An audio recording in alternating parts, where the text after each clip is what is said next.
Ternyata pembantaian di Palestina adalah sebuah rencana yang sudah disusun bertahun-tahun sebelumnya. Siapa yang merencanakan? Ayo kita lihat tayangan berikut ini. Assalamualaikum teman-teman cerita untung. Berita tentang akhir zaman masih saja menjadi perhatian publik. Dari kehadiran Imam Mahdi sampai bangkitnya kekhalifahan Muslim hingga adanya pengendali dunia di balik beberapa peristiwa besar. Mari saksikan pemaparannya bersama Ustadz Rahmat Baikuni hanya di Cerita Untung.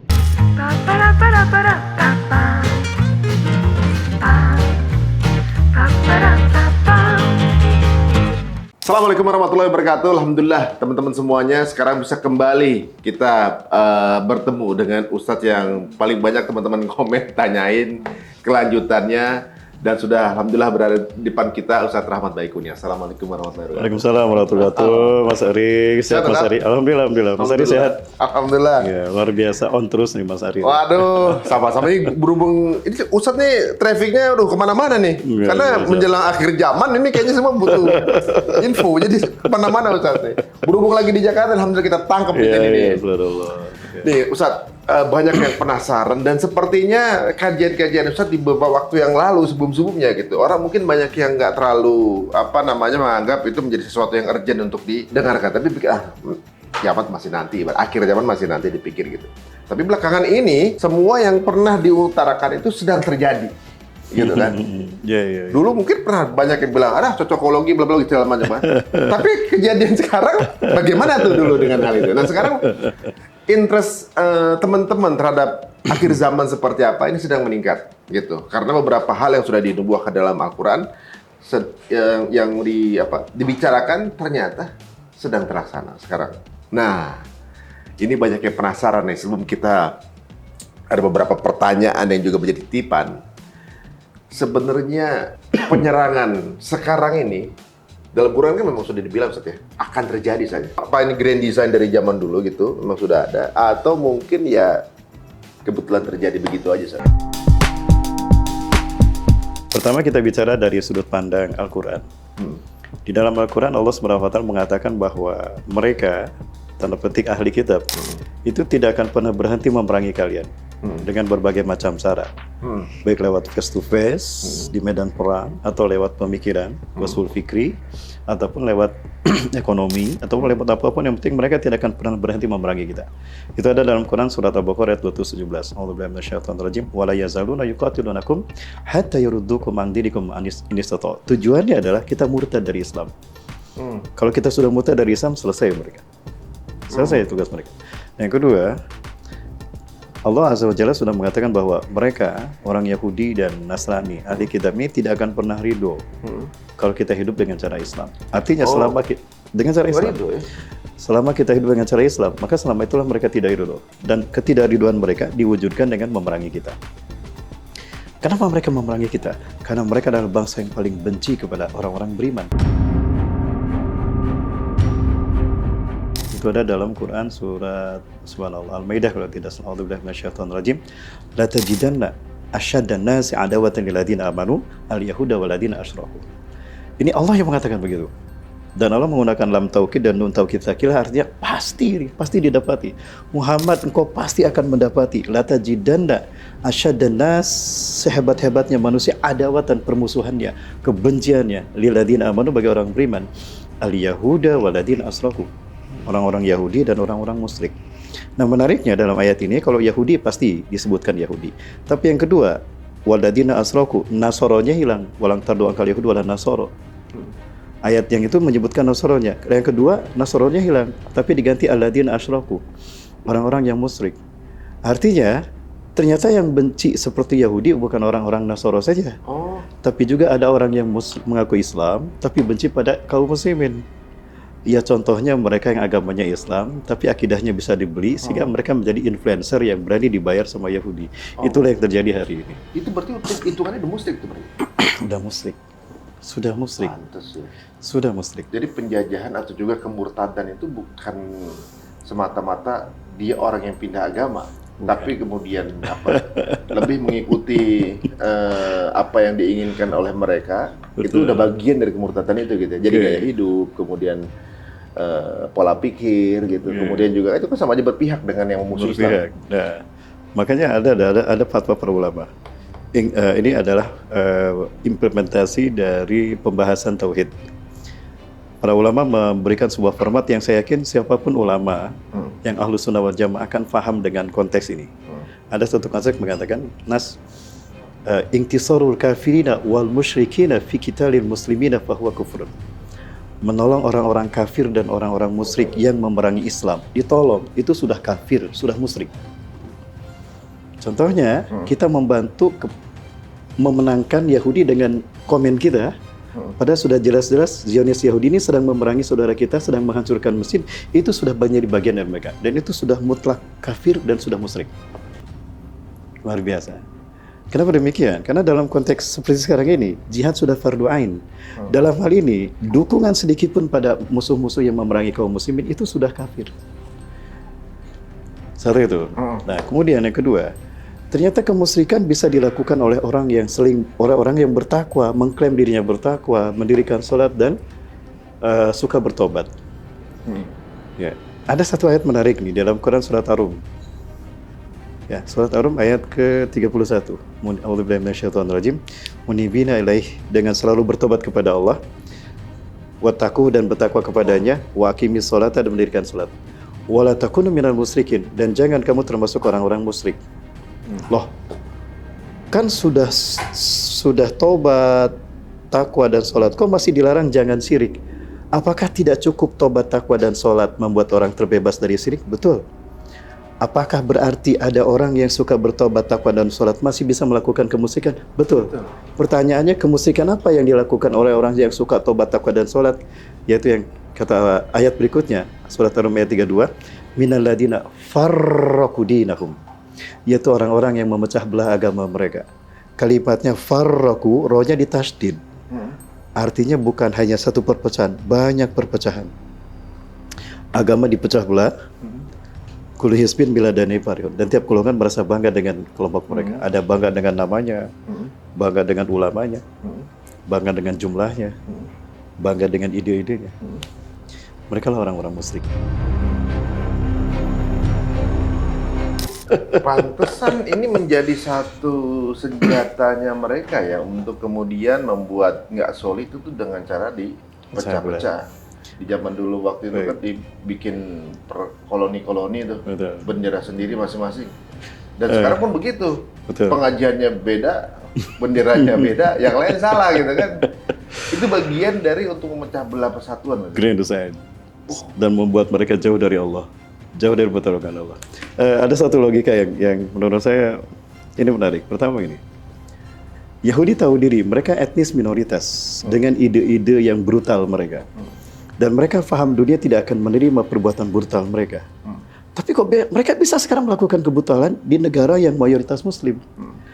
Ini Palestina. Palestina itu dikelilingi oleh 300 juta Muslim Arab. Ya, Palestina dikelilingi oleh 300 juta Muslim Arab. Sementara yang membantai Palestina itu cuma tidak lebih, di sana ada 6 juta Yahudi. Tidak lebih dari 6 juta. Nah, logikanya kok bisa 6 juta mengalahkan 300 juta? Ini sudah 2 bulan ini mereka dibantai. Tapi kok yang 300 juta ini kok nggak berani melawan yang 6 juta? Logikanya kalau yang 300 juta kencing barang-barang itu 6 juta Yahudi tenggelam tuh. Tapi untuk kencing barang-barang aja nggak bisa. Nah, sebelum Yahudi menyerang Palestina, ini negara Arab sekelilingnya dipecah belah dulu. The fight at impera. Dipecah belah. Udah dipecah belah, diangkat bonekanya. Jadi pemimpinnya. Angkat ini bener. Kamu mau benar-benar kerajaan apa republik? Saya ingin kerajaan. Nenek moyang republik. Oke, tapi boneka mereka ini. Nah, sehingga ketika Yahudi mau membantai Palestina, negara-negara Arab ini sudah dibungkam oleh raja mereka yang menjadi boneka mereka. Dan itu yang terjadi. Wah, itu teknik yang tinggal di template terus ya. Al-Quran sudah mengingatkan itu. Al-Quran sudah mengingatkan itu. La yuqatilunakum jami'an. Mereka tidak akan memerangi kalian kalau kalian bersatu padu berjamaah. Illa fi quram muhassonah. Melainkan di balik etnis-etnis kuram-kuram kampung-kampung yang berjauhan. Aumi wari judur, atau di balik-balik benteng. Benteng nasionalisme. Oh, waduh. Jadi fitnah-fitnah, divide, divide, Fight and empiring. Jadi kerajaan satu-satu. Tadinya satu, mereka jadi punya empire masing-masing. Betul. Ini yang dipakai juga waktu untuk menaklukkan Indonesia, Ustaz ya? Betul. Sebetulnya dulu, jadi ketika Turki Utsmani runtuh, itu umat Islam sudah dipecah belah seperti kue lapis dan dibagi-bagi. Palestina, Jordan, Inggris, Lebanon, Suriah, Prancis, Pakistan, Inggris, Aljazair, Prancis, Afrika, Prancis, Irak, Inggris, Pakistan, Inggris, Malaysia, Inggris, Indonesia, Belanda. Coba kita dijajah Inggris, pintar bahasa Inggris kita. Kalau itu makanya saya juga kemarin ada apa namanya anggapan dari salah satu ustadz kita gitu yang mengatakan bahwa Indonesia tuh nggak dijajah. 30 tahun itu Indonesia tuh berjihad. Kenapa? Soal kan negara dijajah pasti bisa bahasanya. Kita nggak ada yang bisa bahasa Belanda kan? Ya, karena susah kali. Dan itu 360 tahun kan? Kok nggak berpengaruh budayanya? Nggak bisa gitu kita. Akhirnya saya bertanya, betul dijajah 360 tahun? Iya. Agamanya tetap mayoritas Muslim sekarang. Benar. Kenapa apa tidak Protestan? pengkerdilan aja Seth? Sepertinya. Biar nyawanya biar Chill. semangatnya tuh semangat Chill. orang kalah gitu. Betul. Soalnya kalau saya sudut lihat dari sudut pandang entertainment gitu ya. Kalau di Amerika kan narasinya pemenang gitu. Hero pasti dari Amerika. Yeah. Kalau film ada jagoan pasti Amerika jagoan. Rambo, Avenger segala macam gitu kan. Iya. Kita dengan ditanamkan kita terjajah 350 tahun, kalau sinetron peran utamanya tuh yang dibully ya, yang ditindas, dibully. Kalau jadi judulnya komedi gitu, Betul. yang dibully yang jadi peran utama. Terus kalau sekarang di sosial media tuh yang terbully victim gitu kayaknya yang didukung gitu. Apa itu pengaruh kali saat ya? Betul. Seolah-olah kayaknya kita mbak orang kalah gitu kayaknya. Waduh, besok ganti deh, sekarang ganti narasi kita. Waduh, luar biasa. Jadi sekarang ini kalau kita lihat ya, dari penjelasan Ustadz tadi, bagaimana ternyata salah satu teknik untuk membuat umat muslim itu enggak solid itu dengan cara dipecah-pecah, diberikan kebanggaan atas benderanya sendiri Ustadz ya. Iya, betul. Tapi di sisi lain, mereka mencoba untuk menyatukan peraturan, ibarat gimana Ustadz? Mereka kan lagi bikin satu mata uang. Jadi Uni Eropa satu mata uang, kemudian biar jadi satu kebijakan gitu kan. Sebenarnya dengan adanya dolar seolah-olah kayaknya kita terpaku pada dolar gitu Ustadz. Jadi alat tolak ukurnya gitu, walaupun nggak di satu bendera, tapi seperti nurut aja gitu Ustadz. Mungkin supaya kita nurut sama dia, kita dipecah dulu kan gitu Ustadz ya. Betul. Dan yang memimpin boneka mereka. Nah itu Boneka mereka memimpin. Dan itulah dalam rangka untuk menciptakan shadow government. Jadi kan langkah yang pertama dalam tata dunia baru itu adalah one government world. Nah, supaya pemerintah ini ada dalam kekuasaan mereka, maka negara-negara seluruh dunia itu harus sejalan dengan kebijakan Yahudi. Bertentangan dengan kebijakan Yahudi, habis dia. Contoh Libya, Muammar Gaddafi ini dia ingin menciptakan Liga Arab. Dia ingin menyaingi NATO, MEE dan sebagainya. Nah, NATO MEE juga mereka juga. Mereka juga. Mereka yang buat. Mereka yang buat juga. Kan ada beberapa perwilayah ya. Amerika, Kanada, Meksiko satu tuh. Eropa satu. Kemudian Afrika satu, Asia satu. Nah, nanti akan menjadi bagian dari mereka ketika masing-masing itu ada dalam leader mereka. Nah, artinya negara-negara di dunia kebijakannya harus sejalan dengan agenda Yahudi. Bertentangan dengan agenda mereka udah habis. Muammar Gaddafi, luar biasa kan, dia ingin menyatukan negara Arab, membuat fakta pertahanan Arab, dan membuat kekuatan ekonomi Arab dan kekuatan ideologi. Di antaranya dia ingin menciptakan mata uang kembali pada Quran dan Sunnah, kembali pada dinar dirham. Nah, ini ancaman bagi kehancuran kapitalisme kan, bagi eksistensi kapitalisme. Nah, maka nggak suka tuh, nggak mungkin dibiarkan, maka ditumbangkan. Libya, lalu pemimpin berikutnya ya ganti dengan boneka mereka. Sekarang Libya hancur. Artinya umat Islamnya udah hancur. Kemudian Saddam Hussein juga sama. Muhammad Mursi juga sama. Semuanya dan seperti itu. Semuanya keras dengan Israel ya. Saya dan Amerika. Jadi keras dengan Israel, maka ada harapan dia akan ada kemungkinan dia akan dieksekusi. Apa itu jadi dengan King Faisal? Yang diharap. Sepertinya begitu juga. Betul. Pantesan sekarang raja-raja pada takut semua kan? Pada takut sama mereka. Betul. Yahudi. Yang bahaya berarti sekarang Erdogan nih. Dia kan vokal. Nah, itu dia yang saya khawatirkan. kekuatan Bani Rum nanti itu akan tersentralisasi di bagian atas Suriah. Ya, ini menariknya kata Rasulullah, umat Islam akan bersekutu dengan Romawi. Iya katanya dia. Ini hadis ya, hadis sahih. Ada dalam kitab An-Nihayah fil Fitan wal Malahim. Kata Rasulullah SAW, Innakum satuslihuna Rum sulhan aminan. Sungguh kalian akan berdamai dengan Romawi dalam keadaan aman. Summa takzuna antum Rum adu mi waraihim. Kemudian kalian bersama Romawi akan memerangi musuh di belakang mereka. Subhanallah, Rasul menyebutkannya di belakang mereka, bukan di belakang kalian. Artinya musuh ini lebih dekat Romawi. di belakangnya Romawi, bukan di belakang umat Islam. Fatung soruna wa tuslamuna wa tuknamun. Kemudian kalian akan ditolong Allah, kalian menang dengan gilang gemilang, kalian akan mendapatkan harta rampasan yang besar. Ya. Kemudian falama wasala fi makanin dhiturul, dan kalian sampai di padang sabana, qama rajulun min ahli Nasraniyah. Seorang laki-laki dari ahli Nasrani berdiri mengangkat salib. Golabas salib, golabas salib, golabas salib. Salib menang, salib menang, salib menang. Marah tuh umat Islam. Kata siapa salib menang? Kami ada di barisan terdepan, kalian di belakang kami, kamilah yang menang. Didorong tuh si orang yang mau bawa salib, jatuh ke jurang mati, muslim yang mendorong dibunuh. Fayak dirurung, Romawi berkhianat kepada umat Islam, naik ke atas. Di mana? Di wilayah yang berbatasan dengan Suriah. Wilayah yang berbatasan Suriah, Turki. Fayajtami'una Rum tahta samanina royah. Maka Romawi berkumpul di bawah 80 bendera. Walikul rayatun isna asyara alaf junudan. Satu bendera 12.000 pasukan. Artinya jumlah Romawi itu 960.000 orang. Itu berhadapan dengan umat Islam di Suriah. Berarti Turki ada dalam kekuasaan mereka. Jadi ada kemungkinan kalau ini terjadi, Turki hancur. Atau Turki jadi ikut mereka gitu? Sepertinya tidak. Enggak ya? Rakyatnya yang munafik mungkin iya. Tapi rakyatnya yang pro Erdogan bisa jadi perang dan gugur, dan Erdogan syahid, kalau nggak syahid gabung dengan pasukan umat Islam. Atau pemilu kalah. Tapi ini baru pemilu, baru menang. Berarti kabinet berikutnya dong. Nah menariknya begini, ada seseorang berkata pada saya, Ustadz, nah itu hadisnya Ustadz. Nah sekarang faktanya, Rusia dengan Ukraina perang. Dan Rusia dibantu CES-nya. Kan CES-nya umat Islam. Apakah sesuai nggak dengan hadis itu? Ketika jamaah saya bertanya begitu, saya tertawa saja. Saya tidak mengatakan, itulah maksud dari hadis ini, saya tidak mengatakan begitu. Cuma menariknya begini, Rasulullah menyebut Romawi. Romawi di masa Rasulullah itu adalah Kristen Ortodok. Dan Kristen Ortodok sekarang itu Rusia.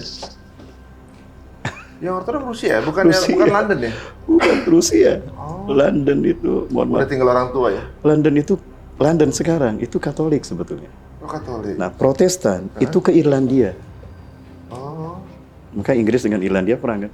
Iya, dan nggak pernah nggak sepaham. Tapi Irlandia pro Palestina sekarang. Itu dia Protestan. Nah, karena ada orang-orang ketika umat Islam Umar bin Khattab menguasai Palestina, Yerusalem. Di sana sudah ada etnis Yahudi, etnis Nasrani, dan Islam. Itu tiga-tiganya bersatu dan mereka rakyat Palestina. Datang Ashkenazim, hancurlah Palestina.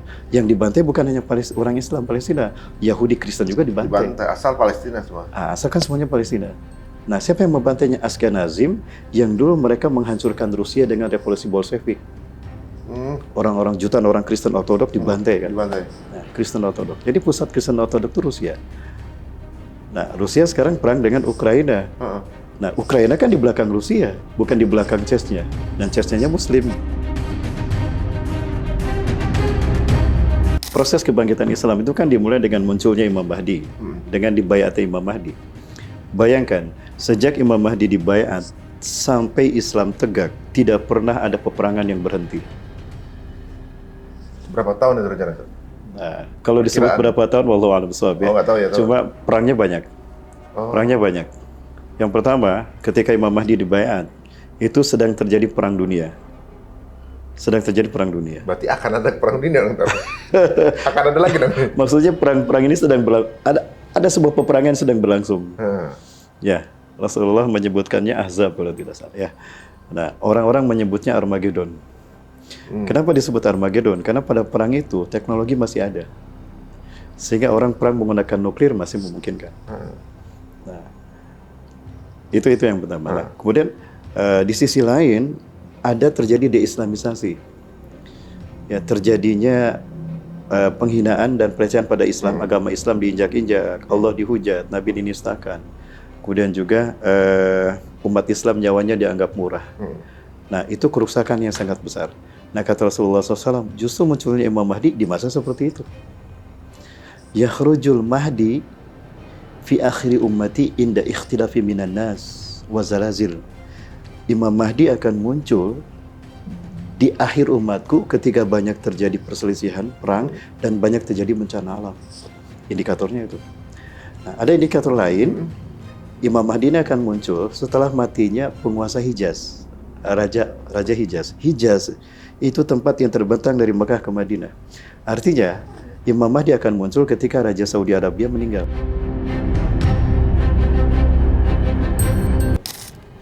Dan hari ini Raja Saudi tinggal satu, Raja Salman. Yang dimaksud Raja Salman apa MBS-nya nih? MBS itu generasi kedua. Yang disebut raja ini adalah generasi pertama. Semuanya anak Ibnu Saud, Abdul Aziz bin Abdurrahman Al Saud. Kayak gini bukan hanya di dunia luar ya, bukan di Muslim sendiri. Ada juga perebutan tahta. Dan lebih ekstrim. Lebih ekstrim ya? Lebih ekstrim. Dalam arti lebih kejam. Yang sampai ada satu wartawan yang dicairkan gitu kan. Aduh, ngeri banget. Ini menarik ya, sampai Ukraina, kemudian tadi ada mungkin kisi-kisi yang bisa akan terjadi di masa yang akan datang, bahwa akan ada kerjasama umat Muslim dengan Romawi. Umat Muslim disebut dari mana? Nggak disebut ya, pokoknya umat Muslim. Umum ya. Akan kerjasama dengan Romawi dan menang. Dan pada saat menang, nanti akan ada yang kemudian berdiri dengan mengangkat salib. Itu belum kejadian berarti? Ya, sekarang informasinya belum ada. Belum ada kan? Belum terjadi. Jadi kerjasama antara umat Muslim dengan Romawinya juga belum terjadi ya? Sepertinya belum. Nanti kalau terjadi udah pasti ibaratnya, oh iya saya kayak pernah denger nih. Nah, makanya ya, jadi teman-teman semua, informasi yang kita dapat sini semua dasarnya langsung dari Quran dan hadis ya teman-teman semuanya. Kalau yang belum, kadang-kadang gini, waktu di zaman ibaratnya kayak di abad 18-an saat terus kemudian bumi itu terjadinya Big Bang Theory gitu. Orang-orang bilangnya kan pasti halu loh gitu. Karena ilmunya belum sampai. Quran udah bilang 1400 tahun yang lalu kan. Betul. Ketika di abad 19 bahwa ada Big Bang Theory, orang baru ngeh bahwa dia di Quran udah bicara 1400 tahun yang lalu gitu. Kalau sekarang mungkin ketika belum kejadian, orang akan banyak yang menyangka sesuatu itu. Ngayal gitu kan. Kan gitu. Jadi ibaratnya nggak apa-apa. Siapa tahu ketika terjadi itu tayangan kita masih ada, Sat. Biar mereka lihat lagi dan kemudian paham. Seperti yang sedang terjadi juga di Palestina kan, banyak yang sudah katanya melihat kejadian sebelumnya, kemudian terjadi sekarang gitu kan. Jadi ada beberapa hal yang saya rasa kayaknya memang perlu kita ketahui, dan tinggal kita mempelajari kira-kira dari apa yang dikatakan oleh Al-Quran dan hadis ini mendekati ke yang mana. Jadi ibaratnya polanya akan sama saja. Akan sama. Nah, sekarang saya balik lagi ke pertanyaan di awal, Sat. Sebenarnya siapa, Sat, yang ngedesain ini semua, Sat?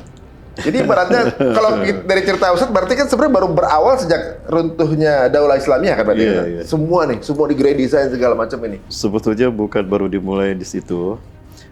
Untuk realisasinya ya. Oh, jadi perencanaan udah jauh hari? Desainnya udah jauh hari. Oh. Desainnya udah ada. Tapi konteks semacam ini mungkin agak sulit untuk memahami, untuk memahamkannya, karena bagi mereka yang jarang intens dengan Quran, hadis, sejarah, mungkin akan alergi dengan penjelasan ini. Tapi fenomena alergisitas ini ada sejak zaman sahabat. Oh gitu? Percaya tidak? Dan mungkin sekarang tidak populer ya, karena memang jarang orang yang bisa membuktikan fakta ini dengan pendekatan dalil yang lebih qat'i. Begini, Abu Hurairah adalah sahabat Rasulullah yang paling banyak meriwayatkan hadis. 5.364 hadis. Padahal hidup hanya 3 tahun di masa akhir Rasulullah SAW. Ada yang bilang 5 tahun. Tapi beliau menjadi orang yang paling banyak meriwayatkan hadis. Nah, menariknya, ketika Abu Hurairah radhiyallahu an akan meninggal dunia, itu beliau menyampaikan, Demi Allah, aku mendapatkan 2 bejana ilmu dari Rasulullah SAW. Ya, aku mendapatkan 2 bejana ilmu dari Rasulullah SAW. 1 bejana ilmu demi Allah sudah aku sampaikan sepanjang hidupku kepada kalian. Namun ada 1 bejana ilmu yang belum pernah aku sampaikan kepada kalian. Sampai hari ini aku sembunyikan. Karena aku takut jika ilmu ini aku sampaikan, bejana ilmu ini aku berikan pada kalian, maka leherku inilah jaminan taruhannya. Maksudnya bahwa bejana ilmu itu, hadis Rasulullah ini kalau aku sampaikan, orang nggak akan percaya.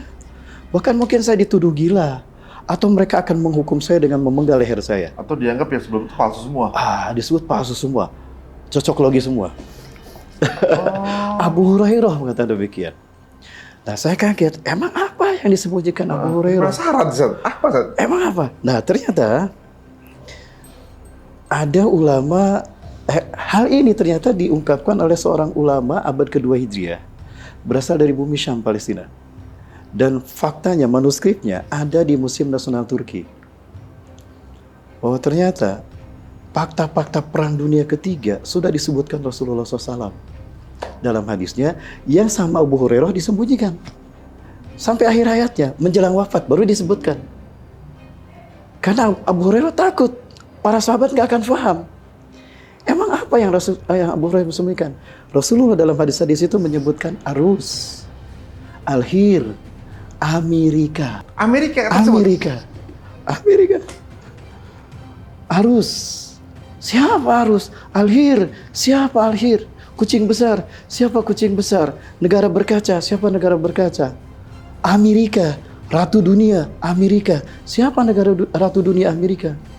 Sahabat kan nggak tahu. Nah, ini akan membuat saya dituduh gila. Mungkin ini satu ruang. Nah, konteks ini yang terjadi sekarang. Ketika saya mengungkap fakta-fakta ini, dulu saya dicemooh, saya disebut peramal, saya disebut cocok logi. Sekarang satu persatu terjadi. Itu bukan karena kebenaran kata-kata saya, tapi itu pembuktian kebenaran Quran dan Sunnah.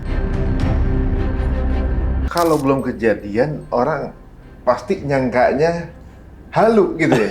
Itu dia. Oh iya benar juga ya. Makanya di zaman Nabi Isra Mi'raj itu menjelaskan juga agak gampang. Iya Bang, meyakinkan. Nah, itu penasaran dengan arus, alhir dan arus itu Rusia. Arus itu kemungkinan besar Rusia. Artinya apa arus? Arus.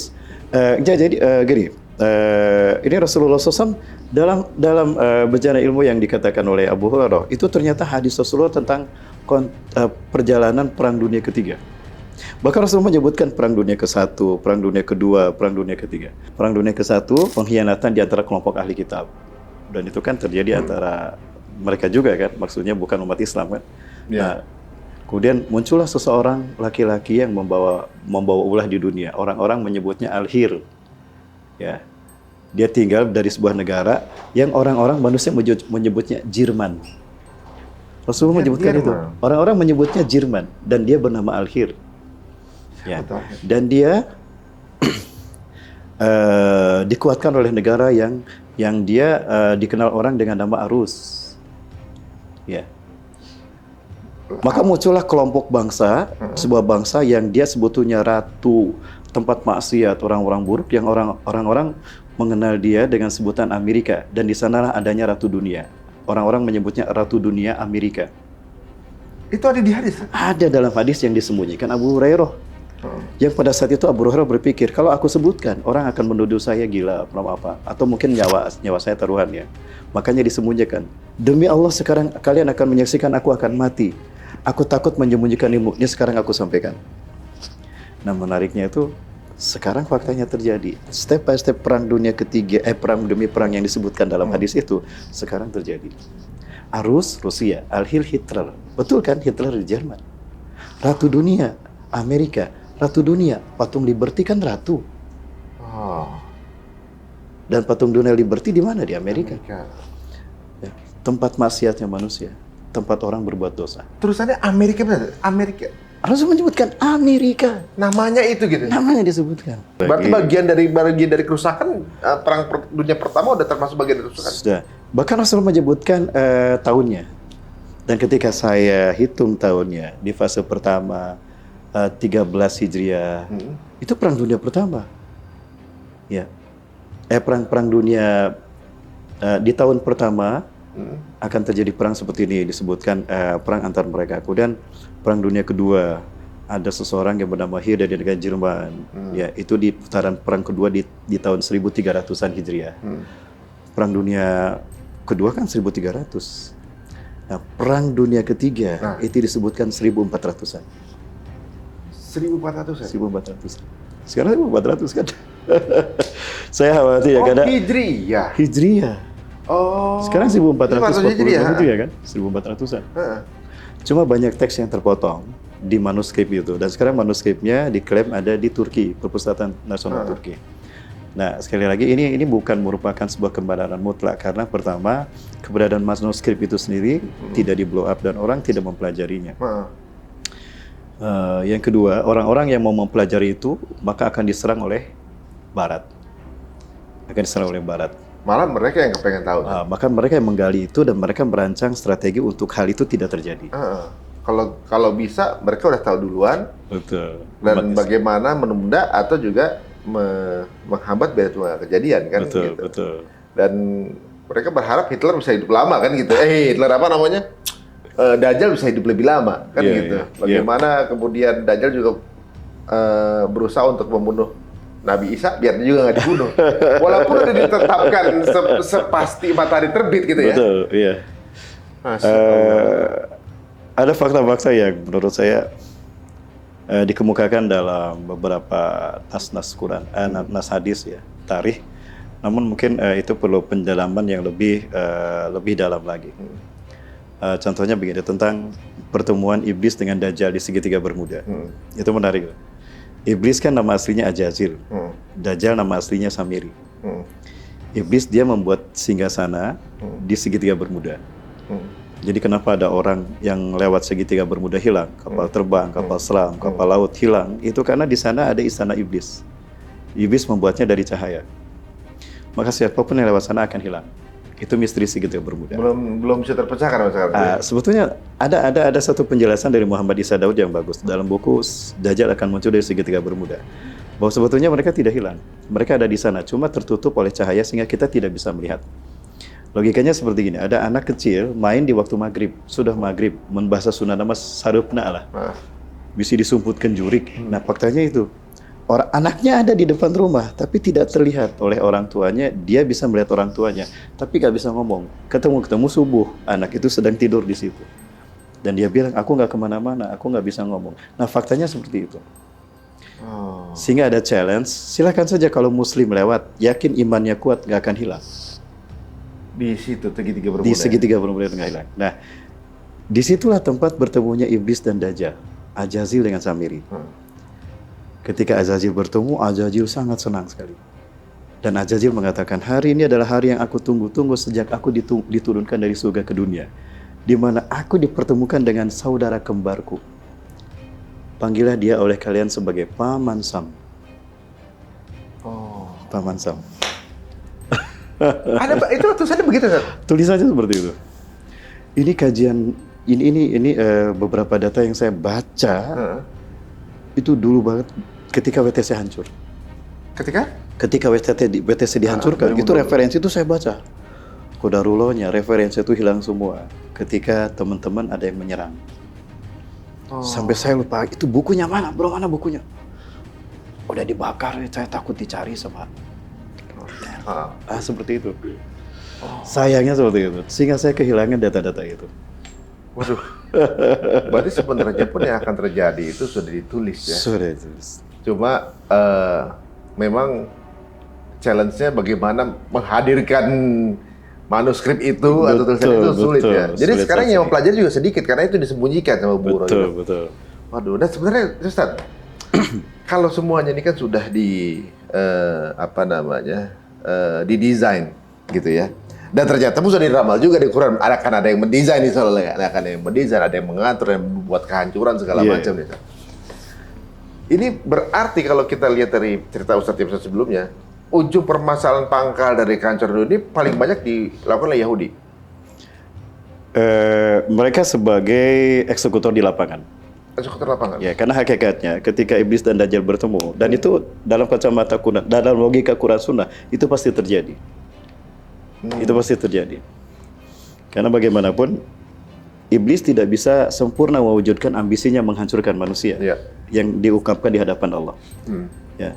Suma la'atiyanahum min baina aydihim wa min khalfihim wa min an yamin wa shimalin fala tajidu aktsarum syakirin. Aku akan datang dari depan mereka umat manusia, dari belakang anak cucu Adam, dari kanan kiri, dari kanan ditipu dengan bisikan-bisikan kebenaran supaya tidak ikhlas, supaya ria, dari kiri ditakut-takuti oleh ini.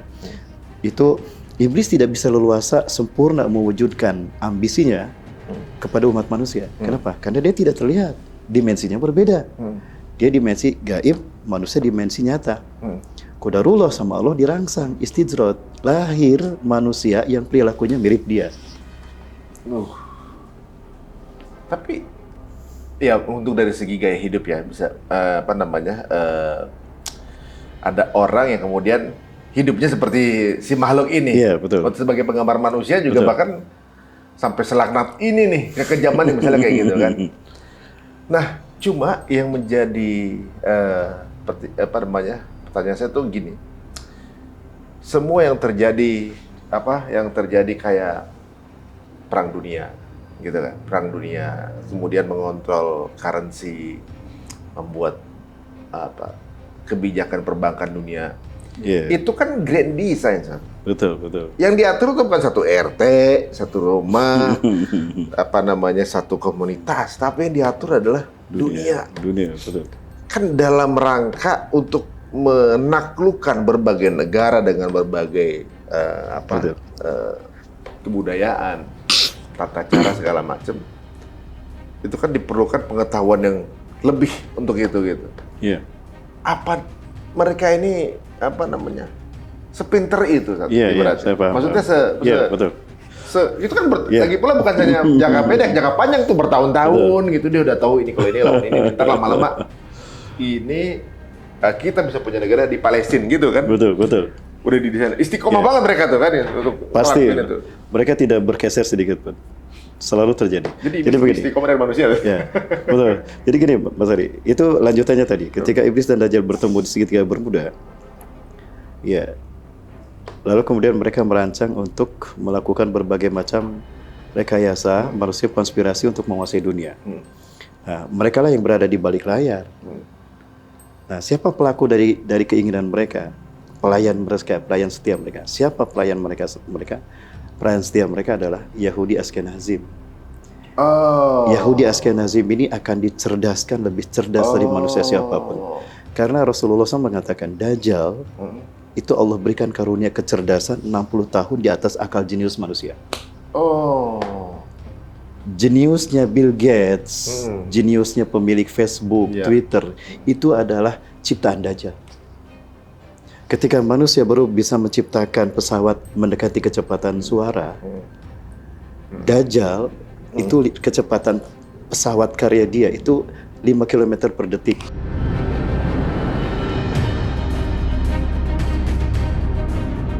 Ketika manusia baru bisa menciptakan pesawat mendekati kecepatan suara, Dajjal itu kecepatan pesawat karya dia itu 5 km per detik.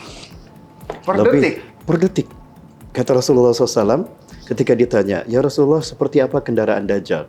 Kendaraan Dajjal itu adalah keledai yang jarak dari satu telinga ke telinga berikutnya adalah 40 hasta, 27 meter. Keledai apa yang diameter kepalanya? 27 meter. Dan berapa kecepatan terbangnya ya Rasulullah? Seperti awan ditiup angin. Hitungan para ahli, awan ditiup angin itu 5 km per detik. Logikanya apa?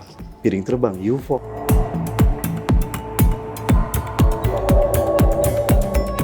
Artinya teknologi Dajjal sudah lebih cerdas daripada manusia yang paling jenius. Berapa itu? 60 tahun. Dan kalau kita lihat proyek-proyek desain Yahudi, itu perencanaannya 60 tahun sebelumnya. Dan itu selalu terjadi 60 tahun berikutnya. Dan itulah yang dibuat dalam Illuminati Card Game. Step by stepnya. Nah, orang-orang yang berpihak kepada Dajjal akan dibikin cerdas, lebih cerdas dari manusia yang lain. Maka muncullah orang yang pro pada mereka dan akan disiap tuh. Siapa yang menggambarkan ini? Siapa? Ada Sir Mayer Amschel Rothschild. Dialah sutradara di balik revolusi Prancis, industri di Inggris, dan revolusi Amerika. Dan dialah yang merancang perang dunia melalui 24 langkah untuk menguasai dunia. 100 tahun kemudian, 1879, oleh Theodor Herzl, dinobatkan sebagai, diresmikan sebagai Protocol of Science. Dengan 24 protokol itulah, dia berambisi penuh untuk menciptakan negara di tanah Palestina. 100 tahun kemudian kita akan punya negara di negara Palestina. Dan itu terjadi. 14 Mei 1948. Waduh. Jadi sebenarnya kalau saya simpulan dari penjelasan Ustaz, bahwa Dajjal ini lebih cerdas dari manusia. Lebih cerdas Jauh, dari manusia. ya. Betul. Kemudian dia butuh pelayan. Dia akan apa yang dilakukan? SOP lapangannya, pelakunya adalah pelayannya dia.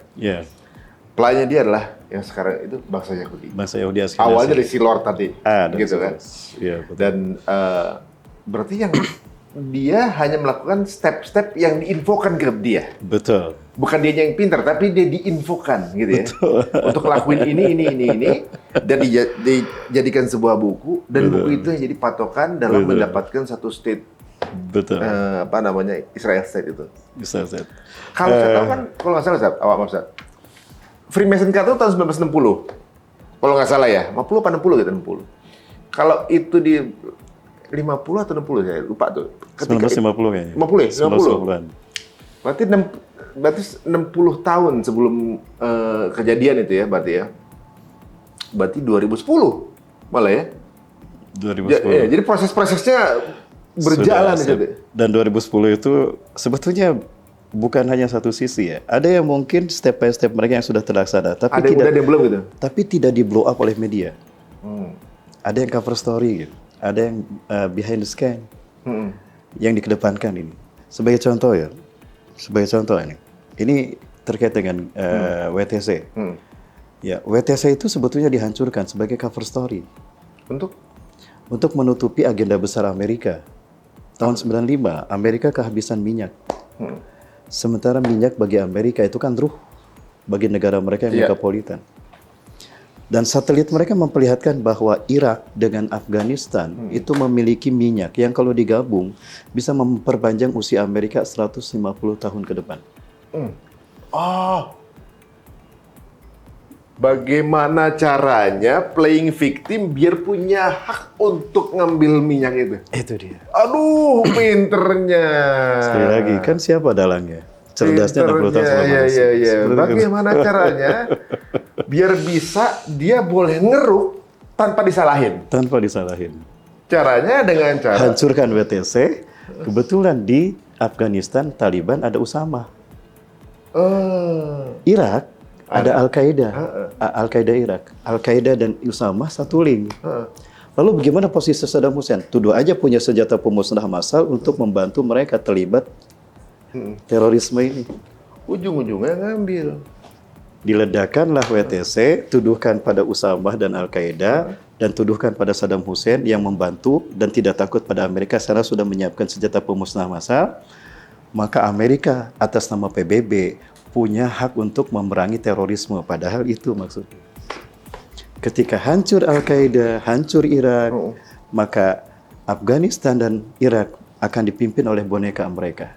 Di Afghanistan muncul Hamid Karzai, di Irak pun sama, maka minyak ngalir begitu saja pada Amerika. Aduh. Cover story-nya itu. Persis tragedi kemarin Gaza, sama juga. Ada apa jadi gitu? Sama juga. Jadi sebetulnya tragedi 7 Oktober itu cover story. Cover story dari? Cover story. David Ben-Gurion adalah Perdana Menteri Zionis Israel. Legend itu. Ya, Perdana Menteri dan pendiri negara Israel. Dia tidak mau ribet dengan urusan terusan Suez. Karena terusan Suez mutlak milik Mesir. Dan Israel gagal berkali-kali untuk mengklaim bagiannya terhadap terusan Suez. Dan banyak masalah dengan Mesir terkait dengan terusan Suez. Itu 2 kali. Hingga akhirnya dia berpikir aku akan bikin saja kanal sendiri agar aku tidak ribet dengan urusan itu karena itu akan menguntungkan Mesir.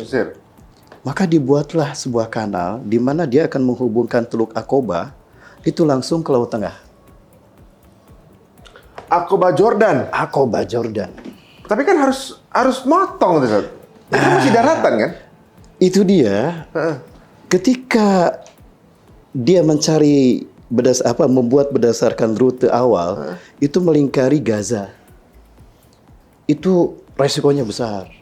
Akan menempuh padang pasir dan kosnya mahal. Itu bisa sampai 100 miliar dolar.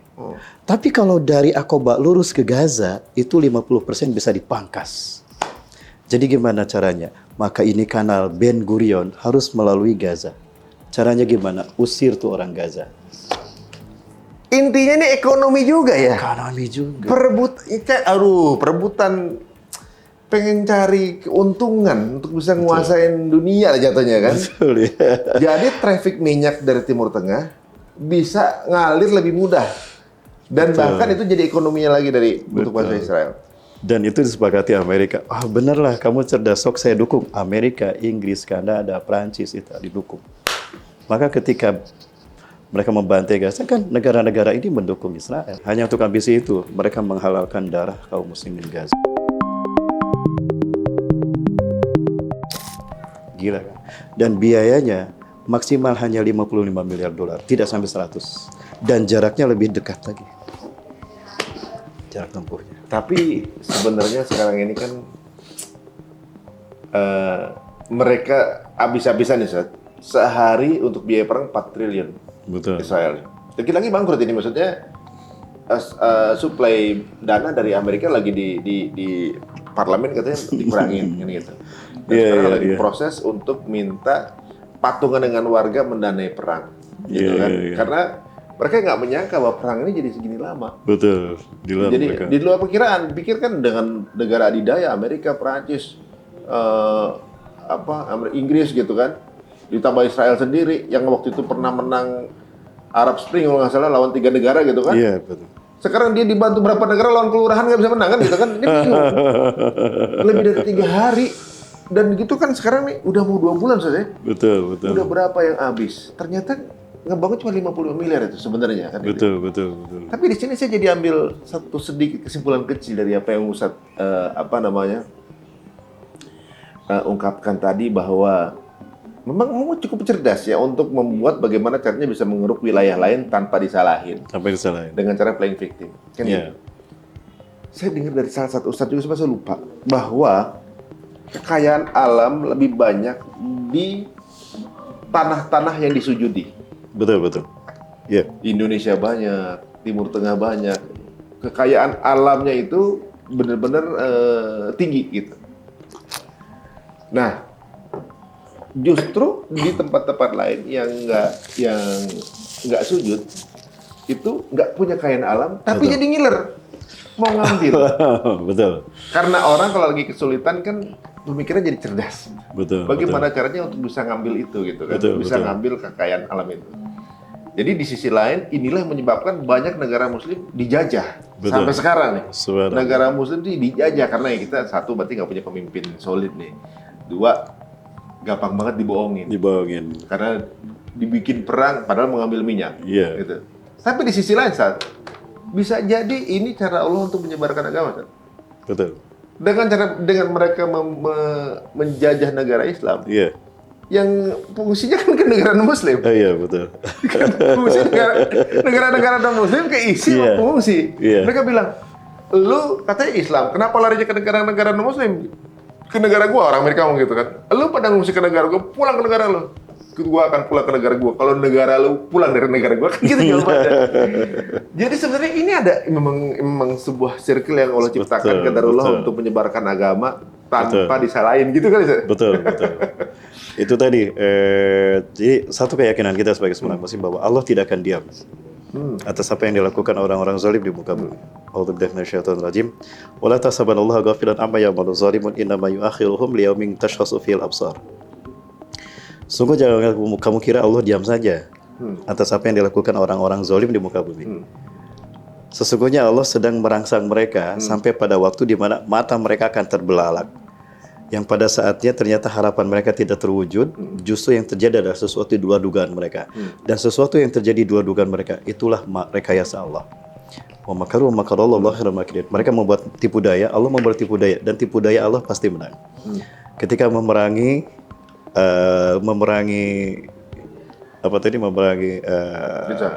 umat Islam, maksudnya memerangi Palestina, ternyata malah ada efek lainnya juga. Memerangi umat Islam, malah ternyata di negaranya Islam tumbuh luar biasa. Tumbuh luar biasa. Nah, itulah makan Allah SWT. Ketika Firaun menyembelih bayi laki-laki, justru Allah kirim bayi yang akan menghancurkannya, Nabi Musa. Kan sekarang Allah sangat indah. Nah, semua ini Allah lakukan untuk membuat kita yakin bahwa Allah tidak akan pernah meninggalkan kita dalam kondisi sesulit apapun. Masya Allah. Ya. Dan polanya di luar dari pola manusia. Dan polanya di luar dugaan manusia. Min haitsu la yahtasib. Di luar. Dan itu indahnya Allah. Nah, termasuk skenario perang dunia ketiga, bagaimana Allah akan menzahirkan Islam? Tentu jelas di luar nalar kita. Di luar nalar kita. Jadi Allah punya skenario untuk memenangkan Islam dengan cara yang terindah. Caranya gimana? Bisa jadi tanpa tetesan darah. Tanpa dendam. Tanpa tetesan air mata. Bagaimana Fathul Mekah terjadi? Kan Fathul Mekah tanpa tetesan darah, tanpa dendam kan?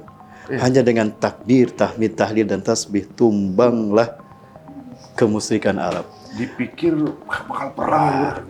Padahal tidak. Sehingga hilangnya teknologi, kan Islam itu zahir ketika teknologi tidak ada. Betul-betul senjata kita hanya iman dan doa saja. Ini mirip sebenarnya dengan yang terjadi di Gaza. Betul. Kalau pola pemikiran kita, itu Gaza udah tinggal kalah doang. Harusnya. Kok nggak kalah-kalah gitu kan? Mereka kan pura-pura teknologi, Ustaz. Yeah. Listrik nggak ada. Betul. Air nggak ada. Kan mereka secara resmi nggak punya pasukan. Betul. Nggak ada pemerintahan, nggak ada pasukan. Pemerintahan boneka kan? Nggak ada. Terus seolah-olah kayak ya no defense sebenarnya. Iya. Jangan kan apalah sumber daya. Air aja nggak ada, gitu. Tapi nggak kalah, gitu. Yeah. Orang juga bingung kan. Tiba-tiba malah yang masuk Islam, yang di luarnya gitu. Di seluruh dunia pada masuk Islam, gitu kan. Bener juga, Dan Rasul pernah menjelaskan itu. Ketika Rasulullah menyebutkan akan ada 3 tahun kekeringan, di tahun ketiga, ya tidak ada setetes air pun selama setahun, tidak ada satu tanaman pun tumbuh. Tapi orang-orang Islam, orang beriman akan tetap hidup. Para sahabat bertanya, Rasulullah kan tidak ada makanan, tidak ada air. Bagaimana mereka bisa hidup? Dengan apa mereka bisa hidup? Subhanallah, walhamdulillah, wala ilaha Allahu akbar. 4 kalimat itu fungsinya sama dengan makanan untuk memperpanjang hidup mereka. Itu yang terjadi di Gaza kan sekarang. Iman bisa memperpanjang Gaza. Astagfirullahaladzim, bener. Iman bisa memperpanjang Gaza. Nggak punya makanan. Mereka hidup hanya dengan iman. Betul. Karena dengan iman itulah mereka bisa tahu caranya kemudian bagaimana bertahan hidup. Betul. Masya Allah. Kan mereka listrik udah nggak ada, tapi masih bisa ngirim gambar. Betul. Masya Allah, luar biasa. Betul. Nah, saat ini kita jadi penasaran, sebenarnya ada hidden agenda apa lagi sih sebenarnya yang belum terungkap? Yang dari kisi-kisi yang ada. Iya. Sebetulnya ini terlambat sebetulnya, terlambat. Jadi Yahudi Ashkenazim ini kan mereka punya ideologi juga. Jadi bukan hanya ambisi politik dan dunia ekonomi semata, kerakusan dunia, tapi mereka punya akidah bahwa iblis dan dajjal ini kan mereka ingin eksis, menggeser tauhid dari umat manusia. Dan itu grand design iblis dan dajjal. Nah, grand design mereka pun harus ada step by step untuk di mana ada masa di mana akan ada ritual di mana iblis dan dajjal akan naik tahta, naik ke mahkota dan mahligai mereka. Kalau kita ke Bukit Zaitun, itu ada altar di mana di altar itu ada simbol matahari. Nah, orang-orang Yahudi Kabalis, orang-orang Yahudi Talmudian itu yakin kalau di altar itulah nanti Mesaya, Tuhan yang mereka tunggu-tunggu, itu akan melakukan ritual animal sacrifices. Apa itu animal sacrifices? Menyembelih red heifer, sapi jantan berwarna merah. Dan itu dibahas dalam kitab tua mereka. Tapi kan nggak ada, Ustaz. Sapinya sudah ada. Udah ada? Red heifer itu sudah ada. Caranya? Ya. Enggak, red heifer udah ada. Sekali lagi. Kan gitu? Sudah lahir sekarang. Sudah lahir? Jantan sudah ada. Tapi sekali lagi, yang satu muncul, yang ini belum muncul. Harusnya kan step by step. Kok tiba-tiba ini yang muncul gitu? Nah, logikanya harusnya Al-Aqsa dulu hancur. Istana Haikal Solomon dibangun. Ya, hegemoni Yahudi sudah mendunia mulai dari Sungai Nil sampai Sungai Efrat, Irak. Ya, kanal itu sudah terbangun sehingga membuat segitiga itu eksis. Nah, baru ritual itu dilakukan kan. Tapi ternyata kok ini duluan, yang ini belum, istana belum ada, Masjidil Aqsa belum hancur, padahal sudah ada 300 terowongan. Ya. Di mana? Di bawah Aqsa? Di bawah Al-Aqsa. Dan ini diungkap oleh Syekh Ridsolah. Tujuannya apa? Jika ada gempa sekian skala Richter ambruk tuh Al-Aqsa, buru-buru mereka ganti dengan Haikal Solomon. Tapi dengan satu langkah, harus ada klaim dulu bahwa Yerusalem milik mereka. Makanya ketika Yahudi datang, itu sebetulnya mereka menawarkan opsi dua negara di tanah Palestina. 54% bagi Israel, ibu kotanya Yerusalem yang ada Al-Aqsa-nya, 46% bagi Palestina, ibu kotanya Ramallah. Iya. Nah, ini diterima oleh rakyat Palestina siapa? Yasser Arafat. Tanda petik, sepertinya orang dalam mereka juga. Mereka juga. Muncullah PLO di bawah pimpinan Yasser Arafat yang sepakat menerima isu ide dua negara. Ada yang tidak mau menerima, saya Ahmad Yasin tidak mau terima, yang penting wilayah toh semuanya wilayah Palestina, Israel harus keluar dari Palestina. Muncullah perlawanan, ya disatukan oleh saya Ahmad Yasin dalam nama Hamas. Oh, itu asalnya? Asalnya seperti itu. Muncullah Hamas, Harokah Al-Muqawamah Al-Islamiyah. Oh. Gerakan perlawanan Islam. Nah, punya sayap militer namanya Izzuddin Al-Qassam. Dan bertahan di Gaza. Nah, jadi Israel sendiri dari sisi ideologi Ashkenazi maksudnya, mereka banyak yang tidak terwujud. Sehingga mereka frustasi sebetulnya. Jadi secara ideologi ini mereka belum berhasil. Oh. Ya, karena akhirnya amburadul mereka. Dan ini terbukti yang benar itu Islam. Step by stepnya jelas dan itu terwujud. Sementara ambisi mereka tidak terjadi sehingga apa? Wajah mereka terbalak. Sudah habis semua tapi tidak terwujud. Hingga akhirnya udahlah pasrah, dihabisilah sama kaum muslimin. Tanpa senjata. Karena mereka sudah lumpuh karena perbuatan mereka sendiri. Karena udah habis-habisan. Udah habis-habisan. Nah, berarti saat ini Aqsa akan menang. Tapi katanya akan hancur dulu. Secara fisik. Tapi sekarang pun nggak hancur. Logikanya harusnya hancur. Tapi Haikal Sulaiman udah dibangun kan, Sat? Di bawahnya. Nanti ada satu bangunan tuh. Yang di sebelah mana? Saya dikasih fotonya. Oh, itu ininya, pondasinya itu. Itu ada kanalnya dari bawah gitu situ. Ada. Dan itu disembunyikan. Dan jadi sebetulnya begini, mereka sudah membuat roadmap the historical of Jewish in the world ya, from from prophet period ya, dari negara, dari nabi-nabi mereka terus sampai nanti yang akan datang. Dan itu sudah canggih. Dan itu yang ditutup dari dunia. Nah, dan itu subhanallah di bawah Masjidil Aqsa. Nah, ketika Al-Aqsa nanti hancur, itu tinggal ditambah saja ke atas. Eksis aja. Dan itu dalam waktu cepat. Orang jadi ngeh nggak kalau itu ininya Haikal Sulaiman? Itu versi mereka sebetulnya. Tapi kalau di situ udah jadi semuanya Israel ketika itu kejadian. Betul. Biasanya semuanya. Berarti Israel. dia akan sempat menang dulu, Ustaz? Di dalam Al-Quran, Allah SWT mengatakan begini. Dulu mereka membuat kerusakan. Nabi mereka dibunuh, Nabi Yahya disembelih, Nabi Zakaria dibunuh. Mereka maksiat di sana. Lalu Allah hukum dengan tiga bangsa besar, Mesir, Assyria, Kaldani, hancurlah mereka. Bahkan Kaisar Titus Romawi membuat mereka porak-poranda sehingga mereka sporadis mengungsi kemana-mana. Kemudian Allah mengatakan dalam Quran surat Al-Isra itu ayat ke-4 sampai 8, "Tsumma radadna lakumul karra 'alaihim." Kemudian aku kembalikan kesempatan kalian, hai Bani Israel, untuk menguasai kembali Palestina. Wa amdadnakum bi amwalin wa banin, dan kami kuatkan kalian dengan harta yang mengalir terus pada kalian dan pasuk anak-anak yang banyak. Wa ja'alnakum aktsara nafira, dan aku akan menjadikan kalian golongan yang banyak. Qadarullah, kalau kita lihat peta konstelasi mereka hari ini, itu sudah terjadi. Kembalinya mereka ke Palestina pasca Holocaust, Perang Dunia Kedua. Dan udah banyak sekarang. Dan mereka sudah banyak. Dan negara-negara dunia memberikan kompensasi. Iya, itu dia. Mengalir sebenarnya. Nah, Itulah kerusakan kedua yang akan mereka lakukan. Pertanyaan saya, kebiadaban mereka hari ini, mungkinkah ada yang lebih biadab daripada ini? Belum ada kan? Saya kira tidak ada. Bisa jadi ini merupakan indikator mereka sedang menggali kuburan yang kedua untuk kemudian Allah hukum dengan hukuman yang kedua. Dan hukuman yang kedua sama seperti yang pertama, 3 bangsa besar. 3 bangsa besar yang Allah datangkan untuk menghabiskan mereka.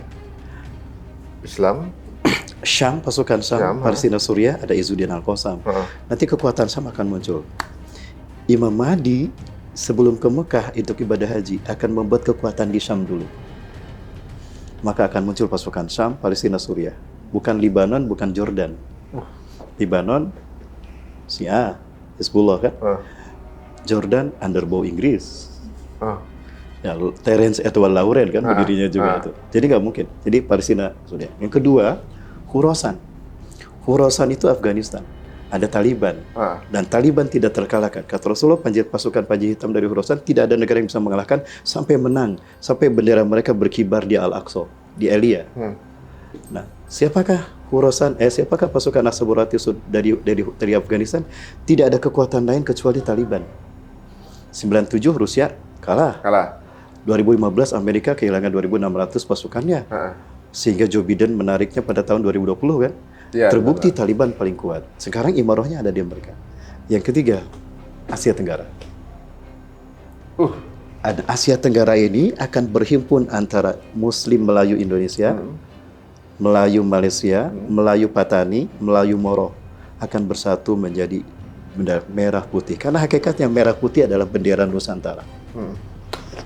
Dan ini yang belum Allah pilih memimpin kebangkitan Islam.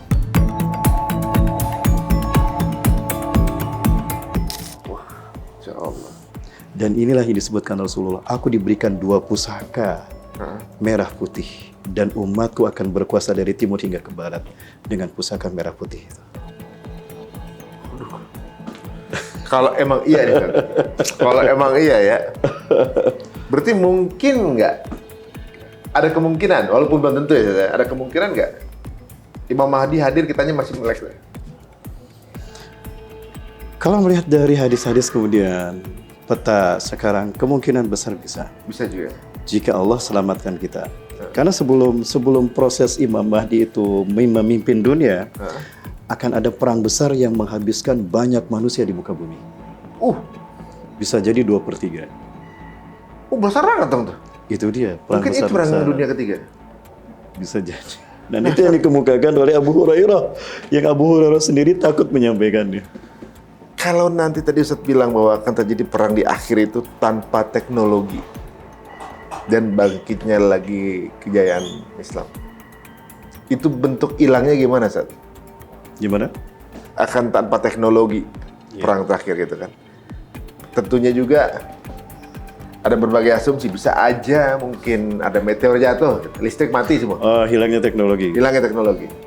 Atau juga mungkin ada yang memiliki sumber daya energi listriknya dihabiskan gitu. Iya. Ada satu karakter ketika Al-Quran dan hadis mengangkat satu topik, ini menjadi stimulus untuk kita berpikir lebih jauh lagi, termasuk dalam hal ini. Rasulullah SAW pernah bersabda begini, "Sayati alaikum lailun tulu kasarasati layalin." Akan datang pada kalian satu malam yang panjangnya sama dengan 3 malam. Ya, di mana matahari yang biasa terbit di timur itu tertahan, tidak terbit. Kata Allah, diam kamu. Karena matahari tidak akan terbit kecuali atas izin Allah. Maka 2 kali tidak diizinkan. Yang ketiga, terbitlah kalian kamu dari barat. Itu hadisnya seperti itu. Ada sebuah berita, tapi sekali lagi ini masih debatable ya. Artinya perlu kita dikaji lagi. Ada seorang awak NASA yang bernama Dr. Dmitry Bolikov. Dia menemukan sebuah teori yang mengatakan bahwa in the future the world will be in the darkness all out without sun in 3 days. Suatu saat nanti bumi akan ada dalam kegelapan 3 hari tanpa matahari. Dia cari agama yang menjelaskan tentang ini. Ada nggak? Ditemukanlah Islam. Ahli hadis di negaranya. Dia masuk Islam gara-gara itu. Gara-gara itu. Gara-gara itu. Nah, logikanya gimana? Bisa kok matahari terbit dari barat? Peristiwa inilah yang mengakibatkan hilangnya teknologi. Asumsinya begini. Meteor di luar bumi kan banyak sekali. Bisa ribuan setiap hari ya. Ada yang kecil, ada yang besar.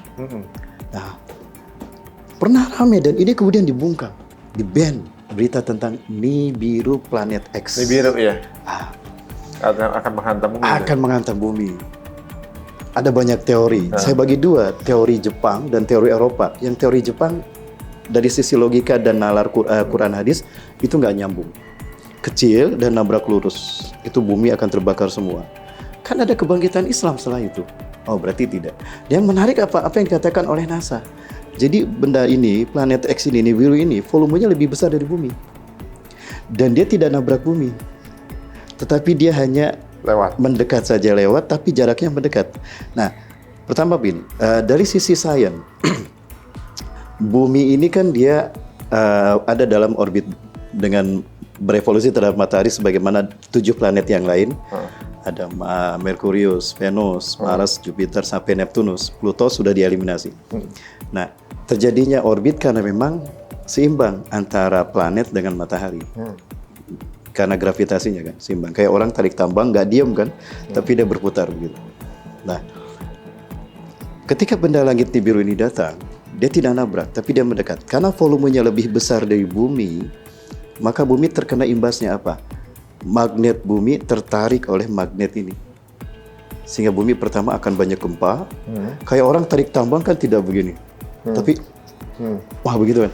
Nah, akan terjadi kurut dan itu akan mengakibatkan bencana. Akan ada lipatan dan patahan. Kata Rasulullah akan banyak terjadi banyak gempa. Kemudian, bumi tidak tertarik begini. Kan terikat dengan gravitasi matahari. Tapi posisinya bergeser. Pergeseran ini akan mengakibatkan perpanjangan waktu, malam bertambah panjang, siang bertambah panjang. Kata Rasul, 3 hari akan datang satu malam yang panjangnya sama dengan akan datang satu malam yang panjangnya sama dengan 3 malam. Bisa jadi pergeseran ini karena tertarik oleh benda langit ini. Dan bukan hanya begini, tapi juga begini. Proses ini akan mengakibatkan barat pindah ke timur, timur pindah ke barat.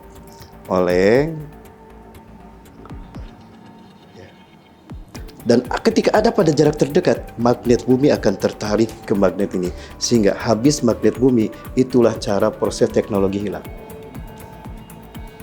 Benda langit ini pergi, mendekat ke satu titik ke matahari, bumi kembali ke posisi utara. Ke utara, selatan ke selatan. Tapi posisi barat ada di timur, posisi timur ada di barat. Maka ketika matahari terbit seperti biasa, posisinya ada di barat. Posisinya ada di barat. Itu yang penjelasan dari profesor itu? Dr. Teorinya? Dmitri Bolikov sesuai dengan Quran dan sesuai dengan hadis Rasulullah SAW. Kemudian benda langit ini mendekat ke matahari, tidak kuat meledak dia. Boom. Ada hadis namun lemah. Bahkan dikatakan maudu. Akan terdengar ledakan suara keras di pertengahan bulan Ramadan di hari Jumat. Jika itu terjadi, sujudlah kalian kepada Allah. Mintalah berdoa dan ucapkanlah Subuhun kudusun rabbuna wa rabbul malaikat. Bisa jadi saat itu adalah kalian akan habis dari muka bumi atau saat-saat terakhir kalian di muka bumi. Peristiwa itu akan menimbulkan adanya asap yang kemudian menutup bumi 40 hari 40 malam. Itulah Dukhan.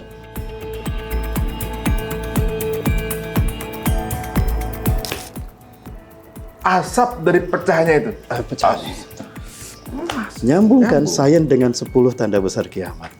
Dan ketika tanda besar kiamat satu muncul, yang berikutnya cepat sekali. Seperti tasbih yang putus, bulur. Artinya masanya sangat cepat. Sebelum yang 10 ini muncul, Imam Mahdi dulu muncul. Artinya ada gejolak politik dunia muncul. Sekarang dunia sudah bergejolak kan dengan peristiwa-peristiwa besar ini. Yang dibilang seperti tasbih itu ada di hadis. Hadis Rasul. Soalnya ada dari Huzaifah bin Usaid, riwayat Imam Muslim dan Imam Ahmad. Planet-planet itu berpada porosnya itu seperti planet kayak ditaliin kan. Betul. Jadi kalau tasbih itu tuh seperti planet-planet itu kayak keluar dari orbitnya gitu. Lepas dari orbitnya dan bertabrakan. Kalau bertabrakan berarti menjadi satu. Teori Big Bang. Tadinya kan satu, Pecah. pecahnya tidak kemana-mana, tapi pecahnya begini. Sehingga alam semesta itu seperti tanduk dari cahaya. Itu kata Rasulullah. Dan NASA menemukan alam semesta kita seperti tanduk. Ujungnya lah yang disebut dengan Sidratul Muntaha. Sidroh terminal, muntaha penghabisan. Jadi alam ujung alam semesta. Di situ Rasulullah berhadap kepada Allah. Dari situlah konsep segitiga menjadi simbol Tuhan. Dari satu titik menyebar menjadi kehidupan alam semesta kembali kepada Allah. Innalillahi wa inna ilaihi raji'un. Makanya segitiga menjadi simbol Tuhan di zaman. Jadi ibaratnya kalau kita lihat waduh, makin seru nih. Kalau Big Bang Theory itu explode, bisa jadi implode ya. Yang luar jadi gitu ya. Allah satukan kembali dunia, alam semesta. Allah lipat, itu hadisnya begitu. Allah lipat menjadi 3 lipatan. Jadi satu lagi. Berarti teori kiamat itu implode juga bisa jadi benar dong tuh. Ada yang bilang begitu. Kita kan dulu di Big Bangin, kembali lagi. dan katanya pergerakan melebarnya nggak berhenti, sebenarnya masih berjalan sampai sekarang Masih katanya. berjalan, tapi melambat, ada perlambatan. Untuk kemudian balik lagi. Lama-lama akan balik. Balik lagi. Untuk sebagian mungkin ada yang balik ketika daya lemparannya kecil. Yang besar mungkin masih bergerak jauh. Tapi pada akhirnya akan kembali kepada Allah sebenarnya kan. Innalillahi wa inna ilaihi raji'un. Segitiga ini siap belum? Saat itu bisa jadi juga, mungkin juga ketiga harinya itu gara-gara ketutupan planet Nibiru lebih besar nih. Kan cahaya matahari juga ketutupan tuh. Bisa jadi efeknya bisa Jadi seperti proses begininya dalam keadaan lagi ditutupin gitu kan? Ya, bisa jadi. Ya itu tadi dia akan terjadi perpanjangan waktu. Tapi bayangin ada planet besar di dekat bumi itu ngeri juga ya? Gerhana bisa jadi karena gerhana juga ya. Tapi intinya ketika mendekat terjadi induksi magnetik bumi dan bumi tertarik magnetnya kan. Sehingga bumi kehilangan teknologi. Masuk akal kan? Nah, itu Ibaratnya sangat logis menurut saya. kartu ATM-nya deketin magnet aja rusak. Nah, ini apa namanya? Bumi dengan Nibiru. Bumi ya. Aduh. Masya Allah. Nah, setelah itu baru munculnya Dajjal. Nah, jadi kemungkinan matahari terbit duluan karena terjadi kaitannya dengan korelasinya dengan hilangnya teknologi. Nah, ketika manusia kehilangan teknologi, sementara teknologi kan ruh manusia ya. Sepertiga ruh manusia ada pada teknologi. Sehingga ketika teknologi hilang, mereka seperti kehilangan ruh. Nah, di saat itulah Dajjal muncul dengan sihirnya menggantikan teknologi yang hilang. Jadi manusia, kata Rasulullah, bukannya lari dari Dajjal, tapi menghampiri Dajjal karena ingin mendapatkan sepertiga ruh yang hilang tadi. Teknologi. Dan yang paling banyak tertarik adalah kaum wanita. Waduh. Ya main TikTok banyakan cewek loh. Hati-hati nih. aduh. Ini banyak hal yang nggak tahu ya. Qadarullah mungkin ada beberapa yang match ya dari yang mungkin ilmu saya masih sedikit gitu. Tapi ketika bumi itu kemudian sangat terpengaruh dengan magnet yang ada itu, belum lama memang ada satu teori yang mengatakan kebenaran Quran lagi saat orang bilang kan besi itu orang dapat dari dalam bumi. Tapi ternyata ilmuwan bilang bahwa besi itu bukan dari bumi. Bukan dari bumi. Dari luar. Yang cocok dengan Al-Hadid tuh saya kalau nggak salah. Al-Hadid. Yang diturunkannya besi gitu. Nah, betul. Surat Al-Hadid. Jika itu kemudian besi, kemudian yang bentuknya seperti planet itu masuk berlebur dengan bumi, jadi salah satu bagian dari bumi ini besi, ketika ada kemudian magnet, pengaruhnya besar. Betul. Induksi magnetik. Nah, ini itu kuasa Allah. Jadi mengetahui ini bukan kemudian tiba-tiba kita jadi kayak semacam, wah kiamat ini enggak, tapi kita menyiapkan diri. Waktu ini makin mendekat nih kan gitu. Iya. Waduh, ini kayaknya apa namanya makin ke sana makin menarik nih ya. Jadi kayak teman-teman kalau kita dengar begini, kita tuh mestinya salut juga sama bangsa Palestina ya. Informasi mungkin sampai ke mereka lebih sedikit, tapi keimanannya lebih kuat gitu. Betul. Ya? Dan Rasulullah mengatakan itu, sebaik-baik manusia di akhir zaman adalah mereka yang mempertahankan iman mereka di bumi hijrahnya Nabi Ibrahim salam. Dan hijrahnya Nabi Ibrahim itu Al-Khalil, Hebron, Palestina. Memang sudah dibilang itu. Rasulullah yang mengatakan demikian. Kenapa mereka bertahan di situ? Begini, kita berangkat dari hadis Rasulullah terkait dengan Nabi Adam. Abu Zar bertanya pada Rasulullah SAW, ya Rasulullah, ayul masjid dibunya fil alam awalan. Ya Rasulullah, masjid apa yang dibangun dibangun pertama kali di dunia, di muka bumi? Masjidil Haram. Semua ayun Rasul, kemudian masjid apa? Masjidil Aqsa. Berapa jarak pembangunannya? 40 tahun. Dan cuma masjid itu yang dibangun Nabi Adam setahu saya. Nabi Adam dibantu malaikat Jibril membangun Masjidil Haram sebagai nol peradaban. Dan titik akhir peradaban Masjidil Aqsa, Palestina. Nah, kenapa Palestina dipertahankan oleh orang-orang Palestina? Karena mereka ingin mempertahankan peradaban manusia. Dan fakta hari ini kita melihat bahwa Zionis Yahudi ini bukan musuh umat Islam, tapi musuh peradaban manusia. Karena yang mereka bantai adalah manusia. Bukan hanya umat Islam kan dibantai, orang Kristen juga dibantai. Orang Yahudi juga disiksa, yang pro-Palestina, Yahudi Sephardim kan. Natural Jakarta dibantai juga oleh mereka, orang Yahudi Ortodok. Artinya Yahudi Zionis ini musuh peradaban manusia. Nah, siapa sebetulnya musuh peradaban manusia? Iblis dan Dajjal itu tadi. Nah, sekarang justru mulai terungkap siapa mereka. Tapi justru orang-orang luar yang melihat ini, Ustaz. Mereka kenapa kemudian non-muslim mereka gitu ya, orang-orang Eropa, luar negeri gitu. Kenapa mereka membela Palestina? Katanya kalau kita mengokekan atau normalisasi apa yang dilakukan oleh Yahudi, maka mereka akan melakukan dengan bangsa yang lain. Jadi, bukan hanya musuhnya orang Palestina, tapi Yahudi adalah musuhnya peradaban manusia. Dia bilang begitu. Loh, kok yang kita tahu orang malah non-muslim? Orang Islam udah dikasih tahu dari dulu, nggak ngebaca itu gitu kan. Ya Allah ya Rabb. Ini banyak korelasi ya teman-teman semuanya. Jadi memang sudah kode-kode ini udah Allah kasih, kita baca atau enggak? Betul. Tapi apakah bangsa Palestina memang dia yakin sebagai bangsa yang terpilih makanya ada di sana? Yakin, karena ulama-ulama mereka mengatakan demikian. Gitu. Ulama-ulama. Tapi kan apakah nanti ada kemuliaan yang berbeda, misalnya apakah mereka nanti akan tetap sama seperti kita akan dihisab dulu atau? Tidak, mereka dihisabnya sudah di dunia. Walaupun memang nanti diperlihatkan. Mereka diperlihatkan, ini loh dosa kamu. Ahli surga kan nanti bukan berarti orang yang tidak punya dosa ya. Ahli surga itu justru orang yang punya dosa kemudian bertobat dengan taubatan nasuha. Coba kita lihat ayatnya tuh. A'udzubillahi minasyaitonir rajim. A'udzubillahi minasyaitonir rajim. Wasari'u ila magfirati min rabbikum wa jannah. Bersegeralah kamu kepada ampunan dari Allah dan surga yang lebarnya, bukan luas. Arduha samawati wal ardu uiddatil muttaqin. Yang lebarnya seluas bumi dan langit disediakan untuk orang bertakwa. Disuruhnya kepada ampunan Allah dulu, bukan kepada surga. Artinya apa? Surga bukan diperuntukkan bagi orang yang tidak punya dosa. Tapi orang yang punya dosa, kemudian dia bertobat dengan taubatan nasuha, ya Allah sediakan bagi mereka. Makanya kata Rasulullah SAW, Allah berfirman, ya ibn Adam, lau lam tazlumu ladahaballahu bikum. Hai anak cucu Adam, jika kalian tidak punya dosa, Allah habiskan kalian. Sumayati bi khalqin jadid, lalu Allah mendatangkan makhluk yang buruk, fayaznubuna wa yastaghfirullah wa yaghfirullahu lahum. Lalu Allah datangkan makhluk yang baru, lalu mereka berbuat dosa, mereka bertobat. Allah ampuni mereka. Itulah manusia yang hebat. Nah, artinya bahwa orang-orang Palestina ini adalah orang-orang yang Allah cintai sehingga Allah tidak berharap mereka menderita di akhirat. Jadi mereka dihabiskan dulu salah mereka dengan penderitaan mereka di dunia. Itu ada juga itu? Itu hadisnya demikian. Apa aja cirinya? Rasulullah bersabda, ummati hadi ummatun marhumatun. Umatku ini adalah umat yang Allah rahmati. Laisa laha iqabun fil akhirah. Umatku tidak akan disiksa di akhirat. Ajilatizu fid dunya. Allah segerakan kesusahan mereka, penderitaan mereka di dunia. Dengan cara apa ya Rasul? Satu, dengan huru-hara fitnah. Dituduh teroris, radikal ekstremis, memegang Islam seperti memegang bara api kata Rasul. Tapi istiqomah sampai akhir hayat, habis dosanya. Yang kedua dengan bencana alam.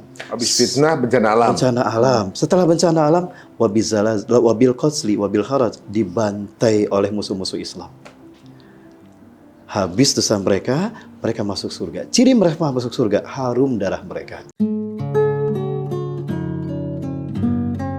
Sekarang harum di Gaza. Sekarang harum di Gaza kan? Jadi memang terlihat secara zahir seperti kalah. Seperti kalah. Pada dasarnya mereka menang. Difitnah, kena bencana, dan dibantai. Orang melihat seperti kalah, pada dasarnya mereka menang gitu ya. Betul. Dan itulah keyakinan Palestina. Anak-anak pun meyakini seperti itu. Dan mereka kayak nggak ada. Makanya kita ngelihat yang belum meninggal pun ngerasa mereka tulis nama. Yakin akan meninggal juga. Yakin. Dan apa kata anak-anak? Logika mereka adalah logika manusia yang sejati, nurani yang berbicara, bukan usia. Kalau dilihat usia, belum bisa mereka berpikir dengan nalar seperti itu. Itu nalar orang dewasa. Jangan kalian sebut Gaza mati. Kalian jangan tangisi kami karena jasad kami dirobek-robek. Kami tidak mati. Kami masih hidup. Yang mati itulah tuh bangsa Arab yang diam saja. Mereka tidak mau membantu Islam di Palestina. Bukan kaminya Islam di Palestina. Mereka masih hidup tapi jiwa mereka sudah mati. Iya. Luar biasa. Waduh. Jadi kayak kita gini kalau hidup kita enak di dunia, hati-hati koreksi loh. Jangan-jangan dibayar di sana penderitaan kita nih. Ya minimal ya teman-teman kita bantu speak up ya. Jadi dosa kita tuh yang mesti dibakar di dunia itu siapa tahu kebayar Ustaz ya. Amin. Dengan kita membela Palestina. Kita juga diuji dengan yang pertama, dengan fitnah. Sekarang kan ulama-ulama yang berkata benar ditangkap di penjara. Nah, itu sebetulnya bagian nomor 1. Ya, saya juga kena fitnah saat cara di beredar ya. Itu dia. Siapapun pasti yang membela hak pasti seperti itu. Oh, jadi mestinya kita juga jangan resah ya karena sudah ada. Justru harusnya kita senang. Kenapa? Allah sedang menguji kita. Nah, karena kata Rasulullah begini. Saya tiada nasi zaman ini hadis dari Anas bin Malik. Di dalam kitab Nasaihul Ibad karya Ibnu Hajar Asqalani rahimahullah. Akan datang pada umatku satu masa. Orang-orang yang berpegang teguh kepada agamanya. Orang-orang yang berpegang teguh pada prinsip kebenaran, akal sehat dan tunani seperti memegang bara api. Ada kayu sedang merah membara, kita pegang panas kan. Itulah Islam. Kita amalkan dituduh ekstremis, teroris, radikal. Masjid dimata-matain, konser musik dihantar silakan. Seperti itu. Dan itulah sistem Dajjal. Kata Rasul, Dajjal akan datang, di mana di tangan kanannya ada air yang dia katakan surga, di tangan kirinya ada api yang dikatakan neraka. Padahal air yang dia katakan surga itu neraka kalian, jangan kau ambil. Api yang dikatakan neraka oleh Dajjal itu surga kalian, ambillah yang kalian lihat api di tangan kirinya, itulah surga kalian. Nah sekarang orang datang ke pengajian, itu ditakut-takutin, awas lo radikal, teroris. Tapi yang datang ke konser musik, apalagi sudah jelas-jelas LGBT, ada maksiatnya, orang dihantarkan. Itu seolah-olah surga, and comfortable, mereka merasa nyaman. Padahal itu neraka kalian. Dan kita tidak nyaman di masjid, apalagi ustadz akhir zaman yang penuh dengan itu misalnya, takut diintelin, ditangkap. Seperti itu. Itu masjid dan ini konsep seperti itu. Mengenai ini, Ustaz, kemarin tuh sempat ada kisi-kisi sedikit gitu, Ustaz ya, bahwa ya memang ya pertama kali dikenalkan Tuhan tentunya juga kan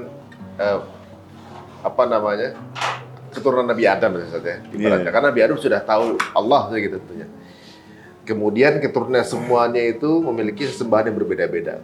Root awalnya tentu dari menyembah Allah, mungkin bahas berbeda-beda mungkin cara pengungkapannya. Tapi di sepanjang perjalanan manusia kan namanya juga ilmunya kurang apa segala macam, suka melenceng gitu misalnya, kayak mungkin diturunkan Taurat, kemudian diturunkan Taurat di zaman itu dialah kitab yang tentunya juga menjadi petunjuk kepada Allah. Kemudian bergeser ke kitab berikutnya yang dulu memiliki ketuhanan yang sendiri gitu. Kemudian turun di Muslim sebagai Injil kan gitu. Ketika waktunya sudah kemudian bergeser lagi, yang dulu mengimani ini memiliki pakem kepercayaannya menurut kepercayaan dia masing-masing. Iya, masing-masing. Sekarang sudah masuk ke Islam, dan kemudian ada juga saya dapat pembahasan bahwa ada lagi yang berbeda gitu dengan nama mirip bapaknya para nabi, Abi Ibrahim. Dikenal juga dengan Abraham atau Brahmana. Kemudian dikenal Brahmana. Gitu. Berbeda lagi gitu. Nah, kemarin Ustadz menyinggung ada salah satu nabi, kalau nggak salah Nabi Zulkifli. Itu jadi pertanyaan viewers kita, yang ternyata Nabi Zulkifli ini adalah sebuah sebutan. Ini gimana ceritanya? Iya. Di dalam bahasa Arab ada yang namanya kunyah. Kunyah itu sebutan, bukan nama asli, dan itu dikaitkan dengan sesuatu yang terkait dengan sosok itu. Apakah kebiasaan, apakah tempat, ataukah sesuatu artefak. Nah, termasuk kayak Zulkarnain ya. Zu itu yang punya, kayak Wallahu Dzul Fadlil Adzim, dan Allah Maha mempunyai keutamaan yang besar. Zulkarnain, kenapa disebut Zulkarnain? Karena dia punya 2 tanduk. Satu tanduk kornun, 2 tanduk kornain. Maka disebut Zulkarnain. Kenapa? Dia raja Mesir yang stylishnya pelontos botak tapi ada kepang 2. Itu seperti tanduk. Zulkarnain. Itu yang disebut dengan Viking. Tanduk itu korn ya? Kornun itu bahasa Arab. Zulkarnain, 2 tanduk. Nama aslinya bukan Zulkarnain, tapi Amnikhotep. Masa dengan nama bahasa Inggris ya, korn juga ya? Koran, Horan. Horn. Itu dari bahasa Arab, Koran. Banyak bahasa Arab yang menjadi bahasa Inggris juga. Kemudian Zulkifli pun demikian. Zu yang mempunyai kifal itu candi. Jadi Zulkifli adalah nabi yang mempunyai candi. Oh, jadi itu bukan nama asli? Bukan nama asli. Dan di Al-Quran tidak disebutkan nama aslinya siapa. Yang lain Ibrahim, Nabi Musa, Nabi Nuh, alaihi wassalatu wassalam. Nabi Muhammad aja Muhammad. Tapi yang ini tidak. Zulkifl. Nah, kenapa demikian Allah sebenarnya? Itu untuk membuat kita bisa mencari, mengeksplorasi agar kita belajar sejarah. Zulkifl maksudnya pemilik temple? Candi, yang mempunyai temple, candi, temple, haikal, pemilik temple. Tapi kalau haikal punya. Nah, dan kalau kita lihat tempel-tempel yang ada di dunia, itu tidak terlepas dari Dewa Matahari. Apa hubungannya antara Begini, Zulkifli karena dengan Dewa? tempel-tempel itu sebetulnya, tempel itu dibangun untuk membuat manusia dekat kepada Sang Pemberi Kehidupan. Dan pemberi kehidupan itu menurut filosofi manusia zaman dulu, ancient Egypt itu adalah itu adalah matahari. Mereka percayanya Tuhan adalah matahari.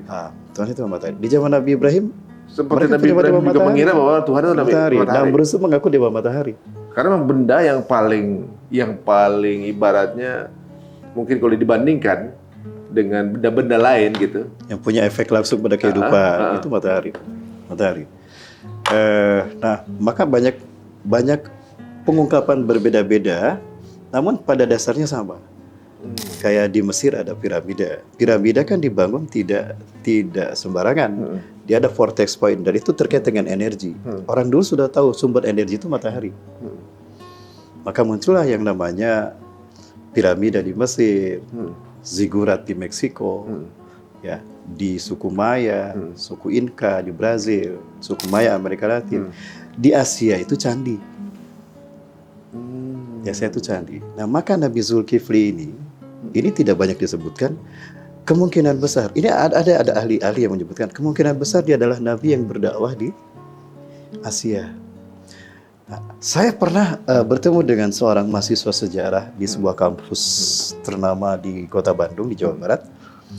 Dia pernah katakan, Ustadz, saya sedang melakukan penelitian bersama profesor saya. Penelitian ini terkait dengan Nabi Siddhartha Gautama.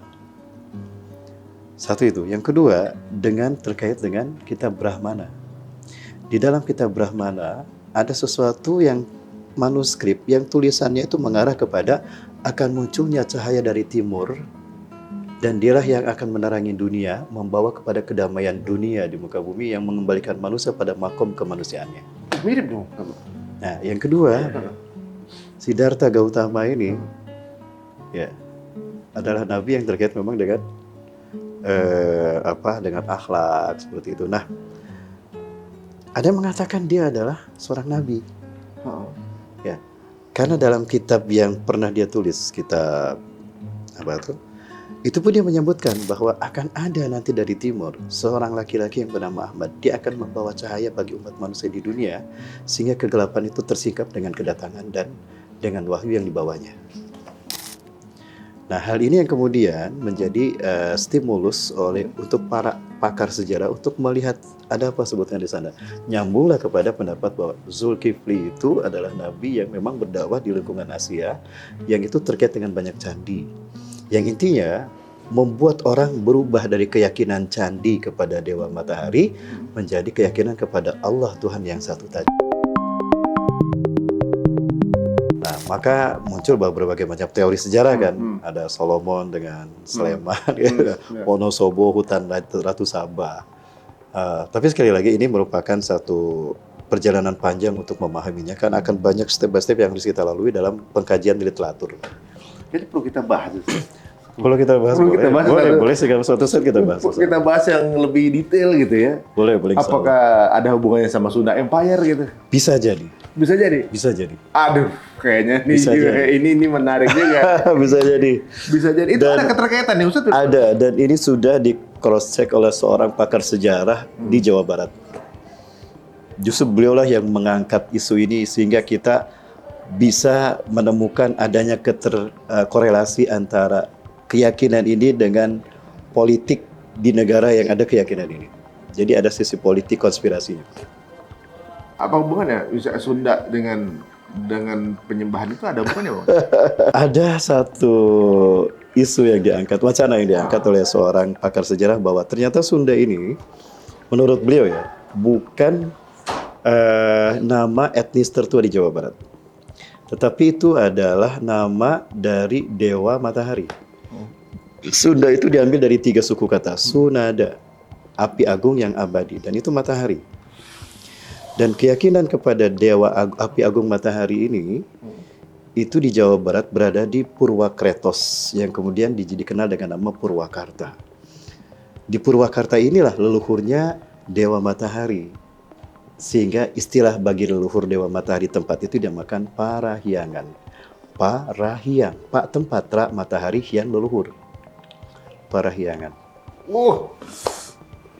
Kayaknya kita mesti bahas lebih dalam, lebih detail ya. Maksudnya apakah ini kemudian, dan jadi teori-teori yang ada kemudian disinkronkan, dan apa korelasinya juga dengan akidah kita gitu ya, ibaratnya yang tentunya juga.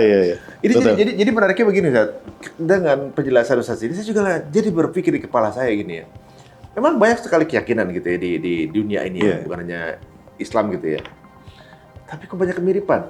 Contohnya, kita kalau umrah pakai baju ihram. Tapi baju yang dipakai Mahatma Gandhi dan Shaolin mirip ihram juga. Nah, gitu, betul, gitu kan? Betul. Kita diminta untuk memakai hijab wanita tuh. Tapi di nan gitu pakai juga hijab. Betul. Bahkan wanita termasuk Yahudi juga ada hijab. Ketika di Wailing Wall itu laki-laki perempuan dipisahkan. Dan mereka juga wudu dulu. Itu dia, Ustaz. Wudu dulu juga. Bahkan wanita-wanita mulianya di zaman yang digambarkan di zamannya Nabi Isa itu kan. Ada fotonya, lukisannya yang kita sebut ya. Saya sama nyebut gitu ya. Beliau pakai hijab. Betul. Gitu, dan kemudian ada lafaz la ilaha illallah gitu kan di sana gitu. Jadi apakah sebenarnya selama ini kita tuh diberikan sebuah misteri, itu turunnya satu, pencernaan kita aja yang berbeda gitu.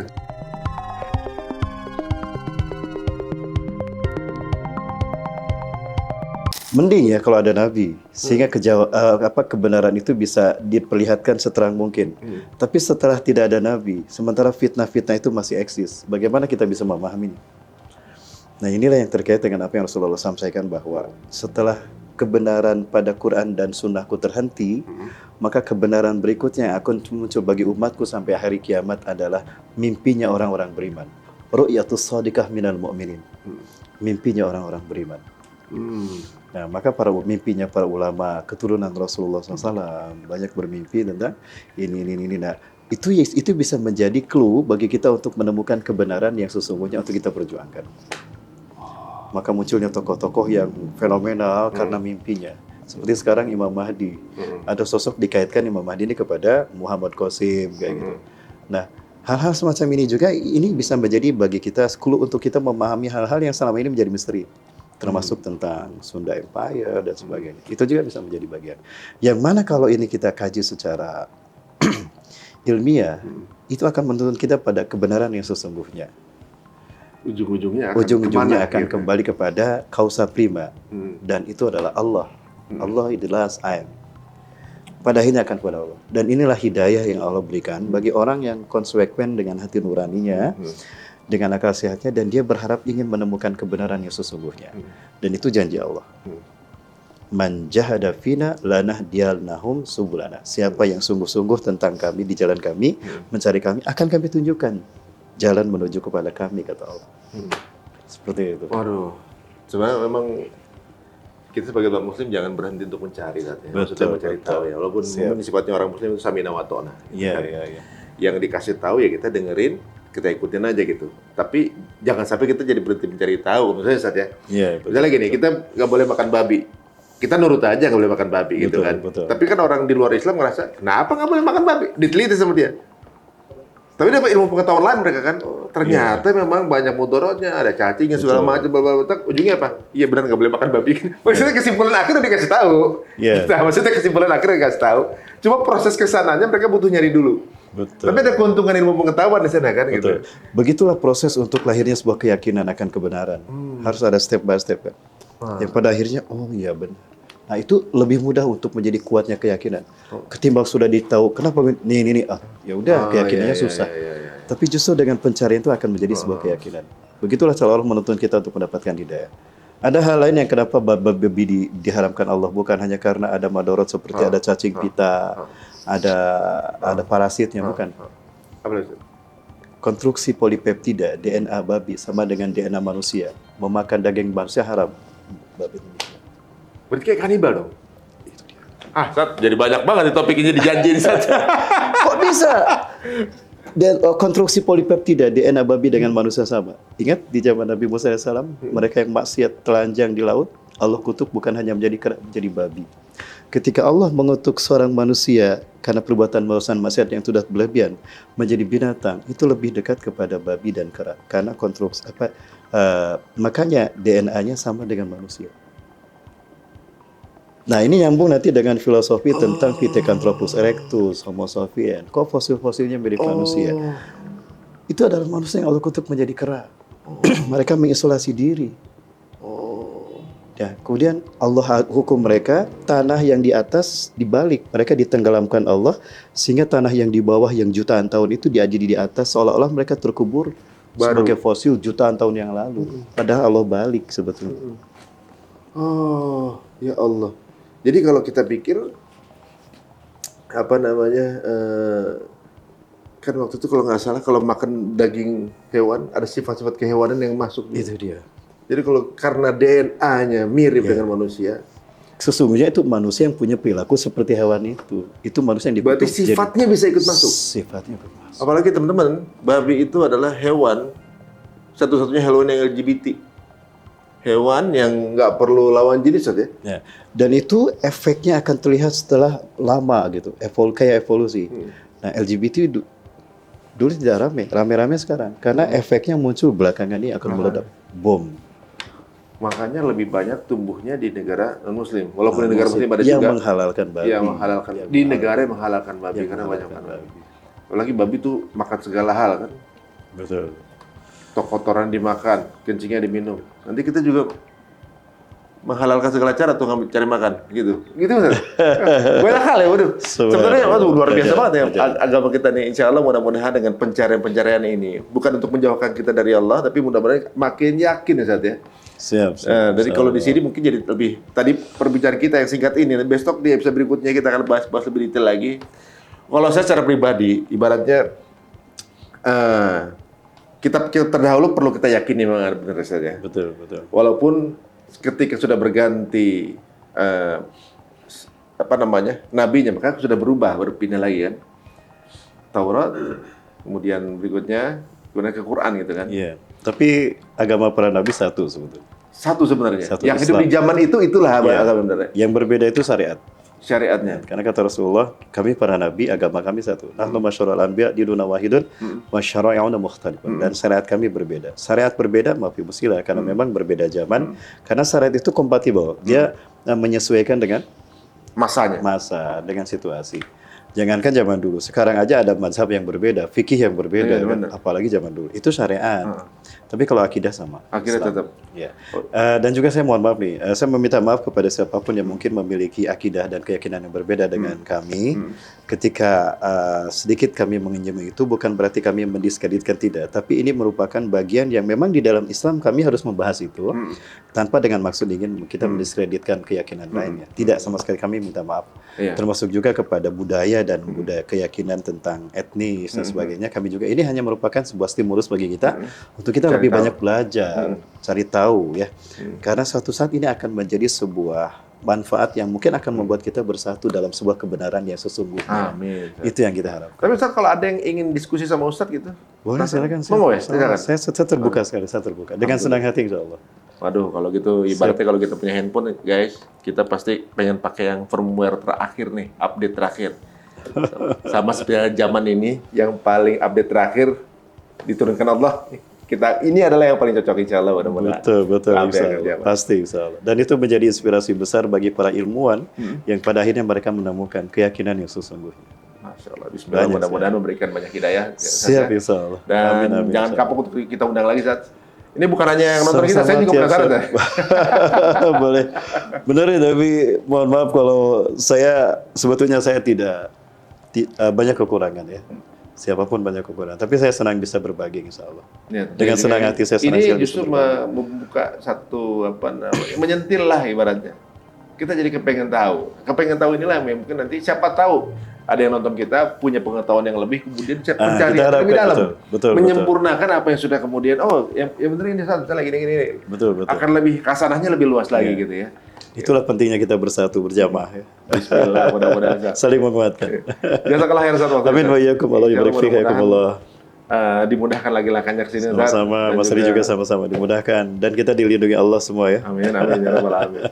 Terima kasih teman-teman semuanya. Jika dirasa menarik dan juga bermanfaat, monggo silakan di-share sebanyak-banyaknya dan tulis di kolom komen kita kira-kira ada ide apa yang teman-teman mau tanyakan, seperti halnya tadi mengenai Nabi Zulkifli ya gitu. Itu kan pertanyaan dari teman-teman semua. Kalian pengen tahu apa? Dan nanti kita akan coba menghubungi beliau lagi untuk datang ke sini, kira-kira menjawab keingintahuan teman-teman semuanya. Dan itu sesuai dengan yang kita mau, Ustaz ya. Betul. Insyaallah luar biasa. Kita tutup dengan subhanakallahumma wa bihamdika. Alhamdulillah. Assalamualaikum warahmatullahi wabarakatuh.